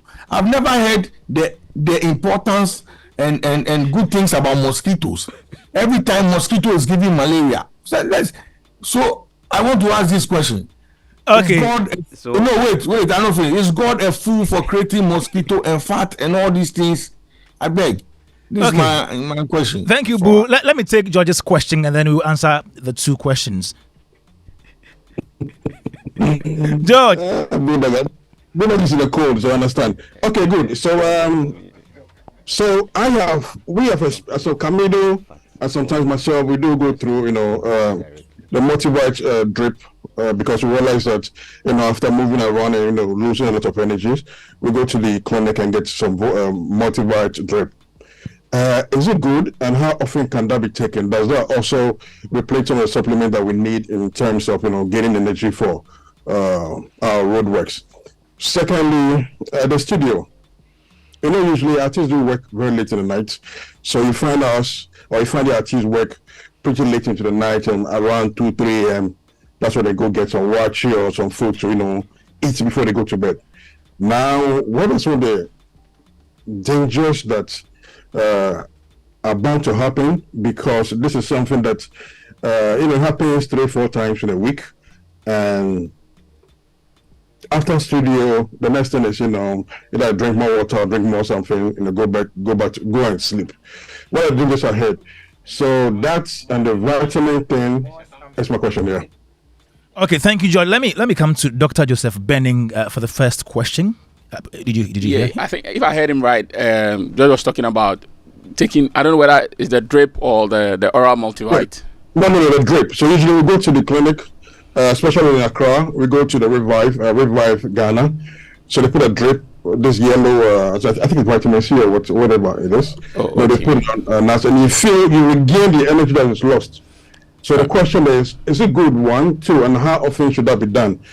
Especially in the case where we have very little time to sit at home and rest.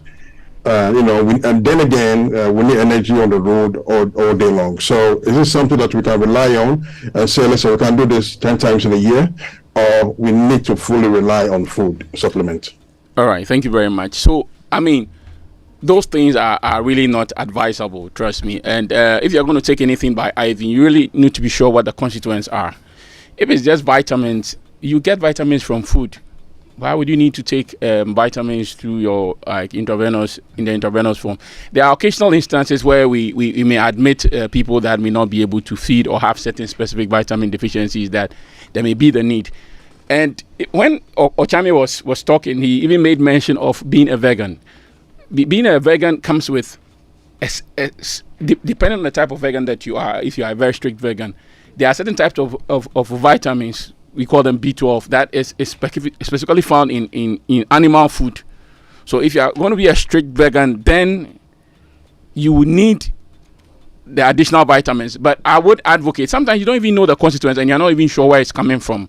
And if it's going to give you energy, it can't be only vitamins. It's more likely that there's something else in it. So if you need energy, it's better on going for food. I mean, depending on your metabolism. We've been making this discussion, but metabolism is important. Okay. Where you are sitting now, Kwame, if you eat the same thing that someone who is going to the pitch will eat. Yeah. You've eaten the same amount of food in terms of calories, and you are sitting down. Yeah. You're working. I'm working. I'm talking. Exactly. But you may work. I'm expending energy. You're expending energy. But in 6 hours, the energy that the person on the field playing football would expend will be way more than you do. Okay. All right. So if someone is going to, make a comparative analysis, people are different. There are even specific conditions that patients may have that they would eat as much as they would and they will still lose weight, because their metabolism is sometimes as 2, 3 times, 4 times, 5 times, 6, 7 times the normal. So until that is dealt with, their metabolism, So to answer the question, I wouldn't advocate for any, and it comes with its own risk, especially if it's not being done by professionals, and if you are not too sure also what the contents are, unless it contains something else, that would. But in fact, the IV is always the last choice to solve many medical problems. You wouldn't want to go for it. I've seen people do therapies like that. They import some from elsewhere and they say they are doing all sorts. I mean, if you haven't talked to your personal doctor, I wouldn't advise you to go for anything IV that would boost your energy or that would give you any form of energy to do anything in the middle of the night or at any point of time whilst you're working. Wow, thank you very much, Dr. Bennin. Doctor, can an up-and-coming artist who has not started making earnings, can that artist employ the services of a doctor? Well, it all depends, whilst we have this discussion, the truth is that we need to talk about the financial aspect of it, okay? Sometimes it's cheaper when you are on some form of insurance. It's only here in our country where people have to pay for health from pocket. How many people do that? In civilized and developed countries, you can't afford it. Yes, that's true. I mean, sorry for my language, but I don't know. But you seem to get what I'm trying to say. No, so it's better if you can't afford it, be on some form of insurance. When you're not too well, we can see you for nothing. Okay. And we forward your bill to the private insurance company, and if it's not NHS, and they will pay, and it's way cheaper for you, because they take the burden of paying the bills, and you don't have to come when you're not feeling well. You don't have to think of how much do I have in my pocket to do this lab or to do this or to do that. So you can't have every healthcare. You can there's something to match everybody. Even if you don't have much, there's something. We can do some basic things that would cover you. He who has 100,000 Ghana cedis, you can still do labs to that would fit and could clear, much of that. So there is something to fit everybody. There's something that will fit everybody. It doesn't matter how small your income is or how low your earnings may be. It's better to take care of your health whilst you are active than later on when you would have regrets and wish you would have done things differently when you have much. I know some creatives, when they are in the creative process, they are writing a story, they are writing a poem, they are writing a play or a song. They don't want to eat for as long as they are into the act. They don't want to touch any food. Is that healthy? Let me come to Mr. Letsa.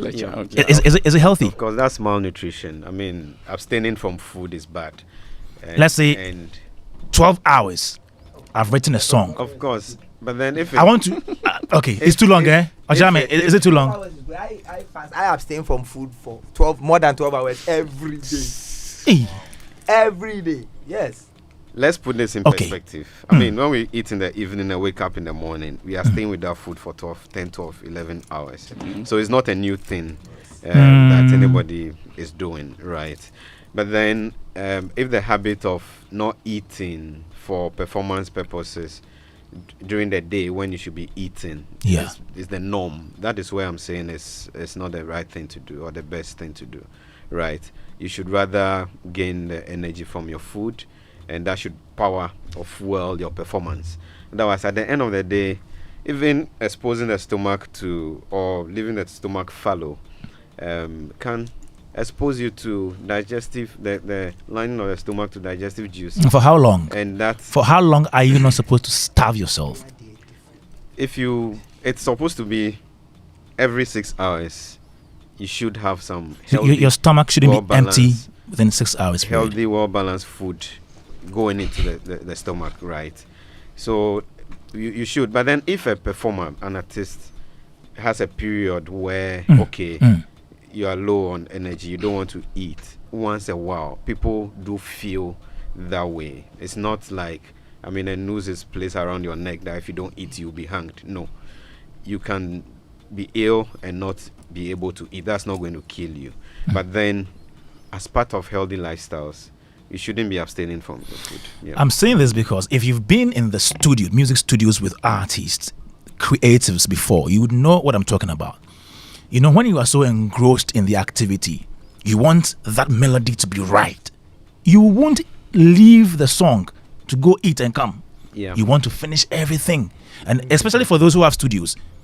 So that will be convenient for, the time being. They are always in the studio. Yes, it will be convenient, but what we are trying to put across is that lifestyle. It's just like to say that you are a bank manager, the account is not balanced. So you don't want to so you will not eat. You are concentrating. You won't go for break. You won't go for break. You can pay for it. I saw literature. I think research done by Harvard or is it Oxford of how cardiovascular diseases are lowered in Muslims as compared to other people. And then they came to the conclusion that it's because they fast, because of the number of times they fast during the year for cleansing, for gut cleansing and all that. Even though Muslims are purported to eat a lot of meat, their heart disease risk is lower than other cultures. Wow. It's because of fasting. Were there other factors? I think this is the one that I took out. And for me, I think that as an artist, silence is the basis of all sound. You can't be eating because you say you should eat. You have to eat at a point, and at a point don't eat, because if I'm speaking and I don't pause at a point, there's no rhythm in the speech, and you won't even understand. So the same way as a human being, sometimes when you even have the inclination that you are hungry, sometimes it's just craving. Sometimes it's withdrawal symptoms. It's not every time that you feel you are hungry that you must go and eat. Sometimes you must just drink water. Like he said, sometimes it's this. And sometimes too, if you don't eat for a particular amount of time, there's a process called autophagy that your body goes through, where now your body's enzymes are looking at, okay, something is about to happen to me, so let me quickly go and repair things. Then cancer cells and dead cells and all those things are being brought out of your stool because you didn't eat. So whilst we are talking about ingesting food, we need to also look at a point in the week or a point in the month where you intentionally fast so that there's pause. Okay. Thank you, Okyeame Kwame. Joy 99.7 FM Showbiz A to Z. How are our creatives, how are they able, or how do they even ensure that they are healthy mentally, physically, in all manner of ways? Let's go on the phone lines now on Zoom and let's speak to Dr. Nana Dansoah Nuamah, psychiatrist, Pantan Hospital. Let's finish talking to her now. Doc. Dr. Nuamah, are you there? Hello. Yes, we're back. Yes. So let's touch a bit of mental health. I've heard so many artists or creatives complain about this. Adoma, Kamido, Okyeame Kwame just mentioned. There's a lot of them. And I want to ask, even before I ask this question, some time ago, one artist said that he got depressed after losing out on Vodafone Ghana Music Awards nominations. How do they manage such situations? Okay. So I just want to first say that, like, with every human being, okay, our emotions are not fixed. So we have different emotions that we experience based on life's experiences. So when something bad happens, the normal human reaction is to feel sad or feel down or disappointed. And when something great happens, then we feel happy, we're excited, we are thrilled. And these are normal emotions that everyone feels. If you're feeling happy or excited when something bad has happened, and then there's a question mark over there. And this is just to drive home the point that sometimes when it's not everything that every time that we feel down that it's a clinical depression. So clinical depression is an actual phenomenon that must meet a certain criteria for us to say someone's clinically depressed. And that's not to discount the emotions people are feeling or to say that, oh, their person is not feeling bad. So the normal human emotions that we feel, yes, with time, we would get to adjust to it, you get to go grieve the loss, because once you lose something like a competition, it's some loss that you would have to go through the process of grieving, and most at times it will resolve quite well on its own without much complications. But the genuine truth is that, yes, people are at risk of experiencing mental health conditions like depression, like anxiety disorders, amongst others. So with such conditions, when they do come in, yes, ideally you want to even prevent them. So how you cope with stress, how our stress coping techniques are one of the main things that helps us to drive through the difficulties of life. That's how we build resilience, because bad things happen, but we keep picking ourselves up and we keep advancing. All the things we've talked about so far in terms of diet and sleep, rest, all of those go to help us build resilience to thrive even in the midst of all the challenges that we face. However, whenever such things do happen, even after all the preventive interventions have been instituted, help is certainly available where people can reach out and get access to help. And it's in diverse forms. So there are a lot of, and you don't necessarily even have to go to a tertiary facility like Pantan Hospital or the psychiatric hospital, but now the aim is to decentralize it so that most people can access help from general community services within the country. So there's that drive to try and make resources available to individuals, proximal to them, and also within settings that are more comfortable and convenient for individuals. Nice one there. George, Britton says he has a question for you, George. Yeah, so my question was about factors that contribute to mental health issue, stress, anxiety, and all that with regards to artists, because that's one key area that we don't really pay attention to. And I can tell you the number of artists who are on that chain. Mental health is a key. It's something that is really destroying most of these guys. I mean, most of them will fall on drugs, like you stated earlier, hard drugs, alcohol, and all sort of, inspiration that they get from someone just to feel good.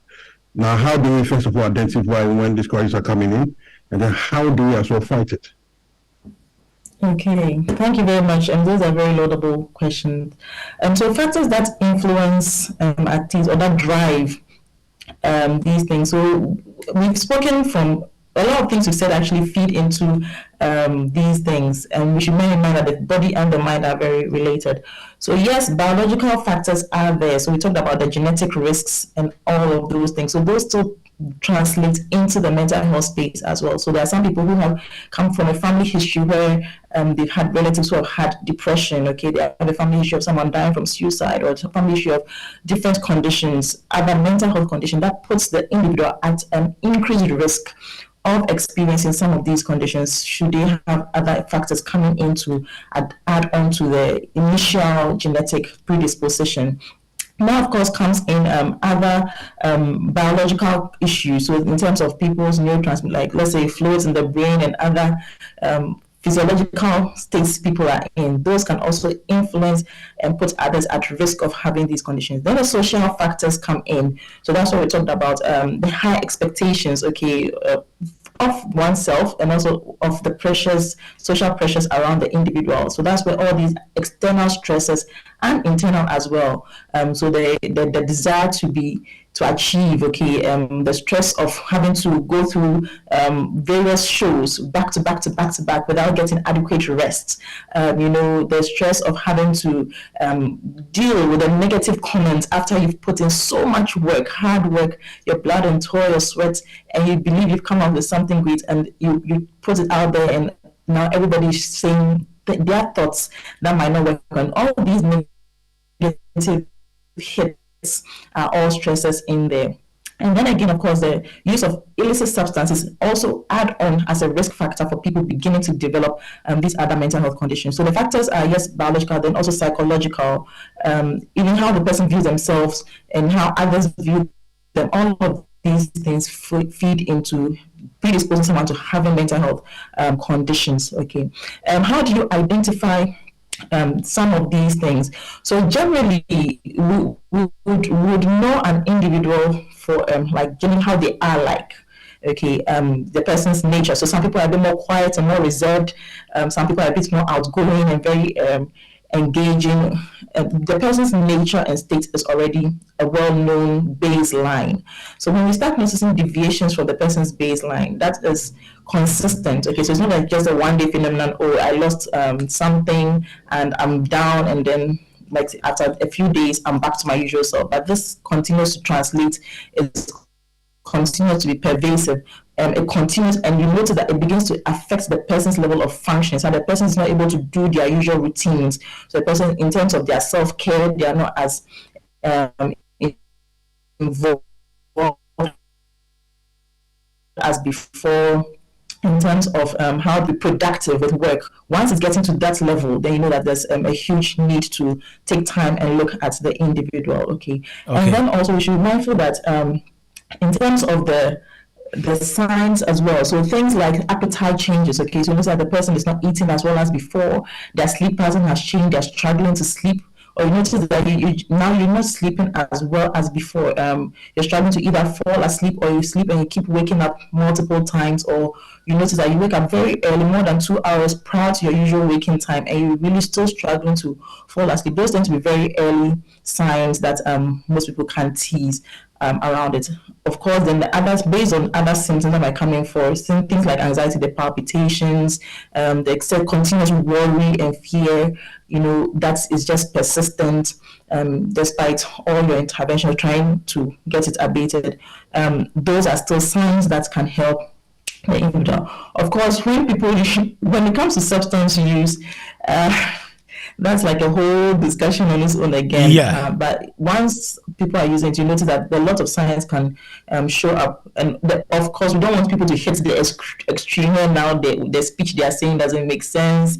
They are pointing at things that you can't see. Then obviously everybody knows that, hey, now we are really hits into the mental health thing. But that is like the extreme end. Most of these things would have started much, much, much earlier on. Seemingly slight changes that would then grow with time. And so just pay attention to yourself, and you notice that your usual self, there's a change which is continuous, and it's gradually progressing and beginning to affect how you function. Then you should know that it's a good time to pause and reevaluate that aspect. Good one there. Dr. Nana Dansoah Nuamah, psychiatrist at the Pantan Hospital. Thanks so much for your time, Doc. George? Yeah, sorry. Another factor is money a factor? Lack of money. Absolutely. Lack of money is a major stressor. That is a huge it can get you depressed. Especially when you have to keep up a front of having money. When you don't have money, then it's even double stressor. So if you're in your quiet zone, you don't have money, you're trying to adjust, that's it. But then lack of money is a major stressor. But bear in mind also that your support systems doing all of these things is important. So life will come with a lot of stress in different forms. The lack of money is not just with regards to creatives. It's something everybody now is facing, but how we have support systems structured to help individuals deal with all the stress. And stress comes in diverse forms. And mind you, one thing that might be a stressor to me might not be a stressor to you. So we might be in the same situation, having similar amounts. But for me, it might not really be a stressor, but for another person, it may be a huge stressor. So these things are not necessarily fixed in stone, but being mindful of that during this period, I'm going through a bit more than my usual. What I find overwhelming is what we have to bear in mind. And of course, looking out for one another. So individuals sometimes might not pick it up themselves, even when they start having these changes. And sometimes external people close to individual might notice that, you're a bit different from how we know you, and just asking how are you, a genuine how are you, not expecting the routine, I'm fine, but I've noticed these things, what is really going on. Just giving people ability to just talk and share what their concerns are. That might be the first step leading into getting people to get well. Thank you, Dr. Nana Dansoah Nuamah, psychiatrist at the Pantan Hospital. And thank you, George Britton, artist manager, BullDog. A big thank you for your time this evening right here, Joy 99.7 FM, Showbiz A-Z. Let me get in here and pick final thoughts from my guests. Yeah, let me start with you, Dr. Joseph Bennin. Now, what advice do you have for our creatives? Final advice before we go. Thanks a lot, Kwame. In the initial part of the conversation, I think we should have really looked at health, but because of time, let's remember the WHO definition of health. Okay. In fact, Okyeame typified everything. That's why I was saying that he no way. You can just sum everything up with that. Complete state of physical, mental, and then social well-being, and not just the absence of diseases. So if you realize, Okyeame was talking about physical, which was the backache, mental, which was the anxiety and depression, and then the social aspect. So all aspects of his health were affected. So it's not just the physical aspect. Your social health needs to be well, your mental health needs to be well. All right. And if it's not, then you can't say that you are well.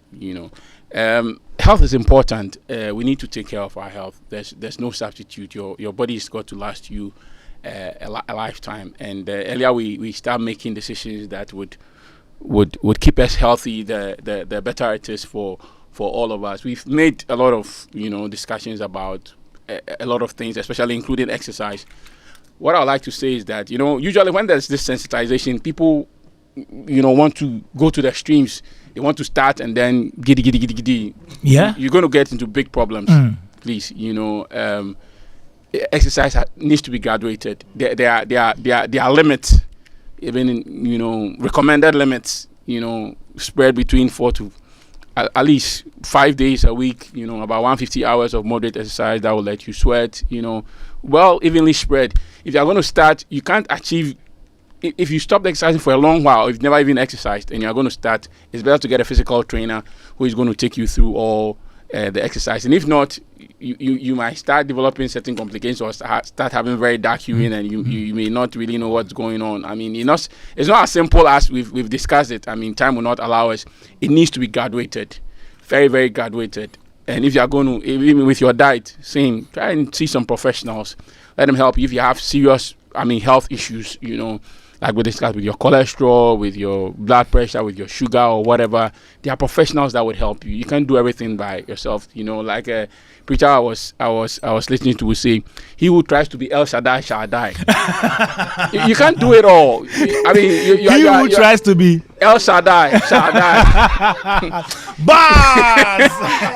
you can't do it all. That's why even in medicine, we call it multidisciplinary team. Okay. So you are talking about the dietitian being on it, the physician being on it, this other person being on it, and there are even other people that at some point in time, depending on who we are dealing with, you have these people come on the team to help at specific point in time, and then but there's that need. So we need to take that conversation from there and make sure that we are each other's keeper. I'm responsible for my health, but if we are all each other's keeper, then we are able to make sure that we are all healthy and we will live much longer and we will live much happier lives. The season is not as friendly now. There are a lot of stresses, like Dr. Nuamah was saying in the system, Black Star stress, tax stress, everything is stressing people. So we all need to make a concerted effort to try and keep each other healthy, and it will go a long way in helping all of us, not just only as creatives, but as citizens of the land. Thank you very much. Thank you, Dr. Joseph Bennin. Yes, Okyeame Kwame. Before we go, so for my last words will be, I'll have two. Okay. One for media and then one for artists. Great. Young artists. So for media, please, now that you have started this, especially the bloggers. Okay. Artists are human beings. He comes to sit on a platform like this and speaks out his heart and shares his vulnerable moments. And then you take that and twist it for clickbait. And everyone is calling him. Because of that, some girl he wants to marry says no. People are beginning to see him in a certain light because you want clickbait. If you love the artist, stop that. I know that I can't ask my favorite arm robber to stop robbing me. However, I'm pleading with you. I think that for top media houses like multimedia, can bring people together with the Ministry of Culture. True. To look at the mental health implications of some of these broadcasts, so that so that is what I want to say from the outside stimuli. Okay. And for the artist, I think that you need to build mental resilience, you personally, because you need to understand that what people are doing, the world is not happening on your clock. Yes, you have 2.5 million followers on Instagram, but they are following you to see something. They are not yours. You can't own them. When people insult you on Twitter and Facebook and other things and say you shouldn't own it, because that is what they want to do. You must also find a way to do what you want to do, no matter what is happening around you. So build mental resilience and know that even though you are celebrated, the world is not happening on your clock. And I think that if you do this and listen to your body, you listen to yourself, pay attention, then don't intoxicate yourself with too much data, with too much reading, with too much alcohol, with too much pills, with too much sex. If you don't intoxicate yourself with all these pleasures and you are in tune with yourself, you can hear if your heart is about to get an attack. Thank you. Thank you, Okyeame Kwame, rap doctor, love doctor. Yeah, love equation man. The love equation man. He's been trending on social media. Is it for good reason? Of course. Of course, it's Valentine. So. Bra Kwame. Mr. Letsa, finally before we go. Yeah, thank you. I would say eat well. For the people in the creatives, have a plan for your meals, as well as you have plans for all the other things that you have or you do, because the food you eat determines how healthy you are in the mid term. So eat well, and like we said from the beginning, keep it simple, keep it balanced. None of us had the opportunity to really even define anything, because we used Okyeame Kwame as a case study. Make sure that your meals are well balanced. You have a little bit of starch, a little bit of protein, a little bit of oil. You eat fruits so many times a day, and then you drink enough water and all that. Above all, make solid plans for healthy meals. and don't just think about the performance alone. Think about your body. Think about yourself. What will help you, and do that. Thank you. Brilliant one there. Mr. Letsa is a dietitian and an author. He has a book. He has 3 books actually. One is titled "Live Long by Eating Well," and then he has another one titled "Be Your Own Dietitian." And then the last one says "Eating to Prevent and Manage Lifestyle Diseases." So you just get these books. www.lechabooks.com. Yes. Okay. You can request for the books over there, or you call 059-566-7197. Awesome. I don't talk anywhere without mentioning this thing. Okay, Mr. Letsa.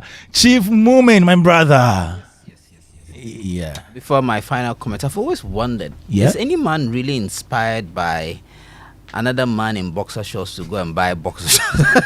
I mean, I've never thought of, this guy is looking hot in the boxer shorts. Let me also go and buy. Ladies to buy for their men during the balance. You understand? Love equation.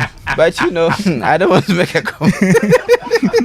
I know what you're thinking about. Because you have to know that it will look good on the man, Anyway, so I started. Hard drink. Chief Mumin. I started on the note that we all have to be conscious of our health. Yeah. And I actually like to end on a twist. Not even a twist, because this is actually a showbiz, right? It's about art. Yeah. And I think that maybe as artists too, we may have a responsibility ensuring that we do not use our image and our content to promote unhealthy lifestyles, which is really something that you find a lot. We do, how we glorify alcohol and things, because art is all about aspirations, right? So if the aspirations that we paint for people out there is that you have to be able to drink the best champagne or things so that you are considered successful, you have to be able to the trappings of modern day life, go to some kind of restaurant, eat some kind of food. So I'm just trying to twist it and say that as artists, not only should we be conscious about what we put in our system, but actually what we put out there through our art, and how it's also encourages people to live a particular lifestyle. Obviously, I'm not asking artists to be dietitians or whatever, but we may also have to be conscious in the kind of messages that we transmit, because art is the most powerful tool to influence behaviors and attitudes and the way people think, right? So in terms of our content, how we glorify some of these lifestyles, if you really want to see people change their lifestyles, if we want to see a more healthy population, a more healthy artist and a more healthy population, we may be able to think of some of the subtle messages, even in the choices we make in our music videos and all of that, some of the subtle messages that we can put in there that encourages people consciously or subconsciously to live healthy lifestyles. But I am also encouraged by this conversation. As I said, I am already conscious, but I need to be more deliberate about the choices I make, about the actions I take. I know that's for the meat there, to be frank with you. To cut it out will be a problem. But how do you do it in moderation? Yeah. And how do you do it competently? Because sometimes when we're going to buy that bochi, we intentionally ask him to cut the oily part. Why is it that all the sweet things in this world are oily? I mean oil, Kwame, finally before we go, I know this young lady who wants to buy your boxer shorts love equation for her boyfriend. Okay, so to answer your question, why is all the sweet things deadly? The Ashantis have the adage for it. So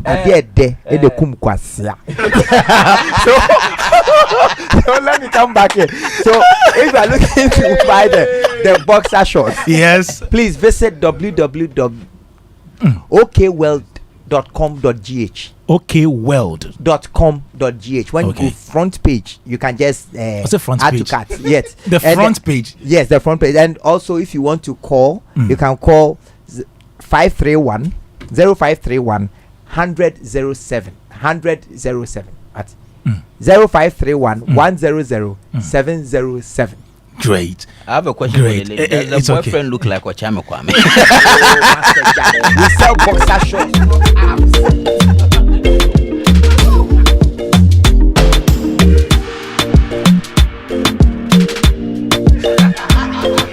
Thank you very much, Okyeame Kwame, musician. And a very big thank you to you, Dr. Joseph Bennin, physician specialist at the Central Dansoah Clinic. Thanks so much for your time.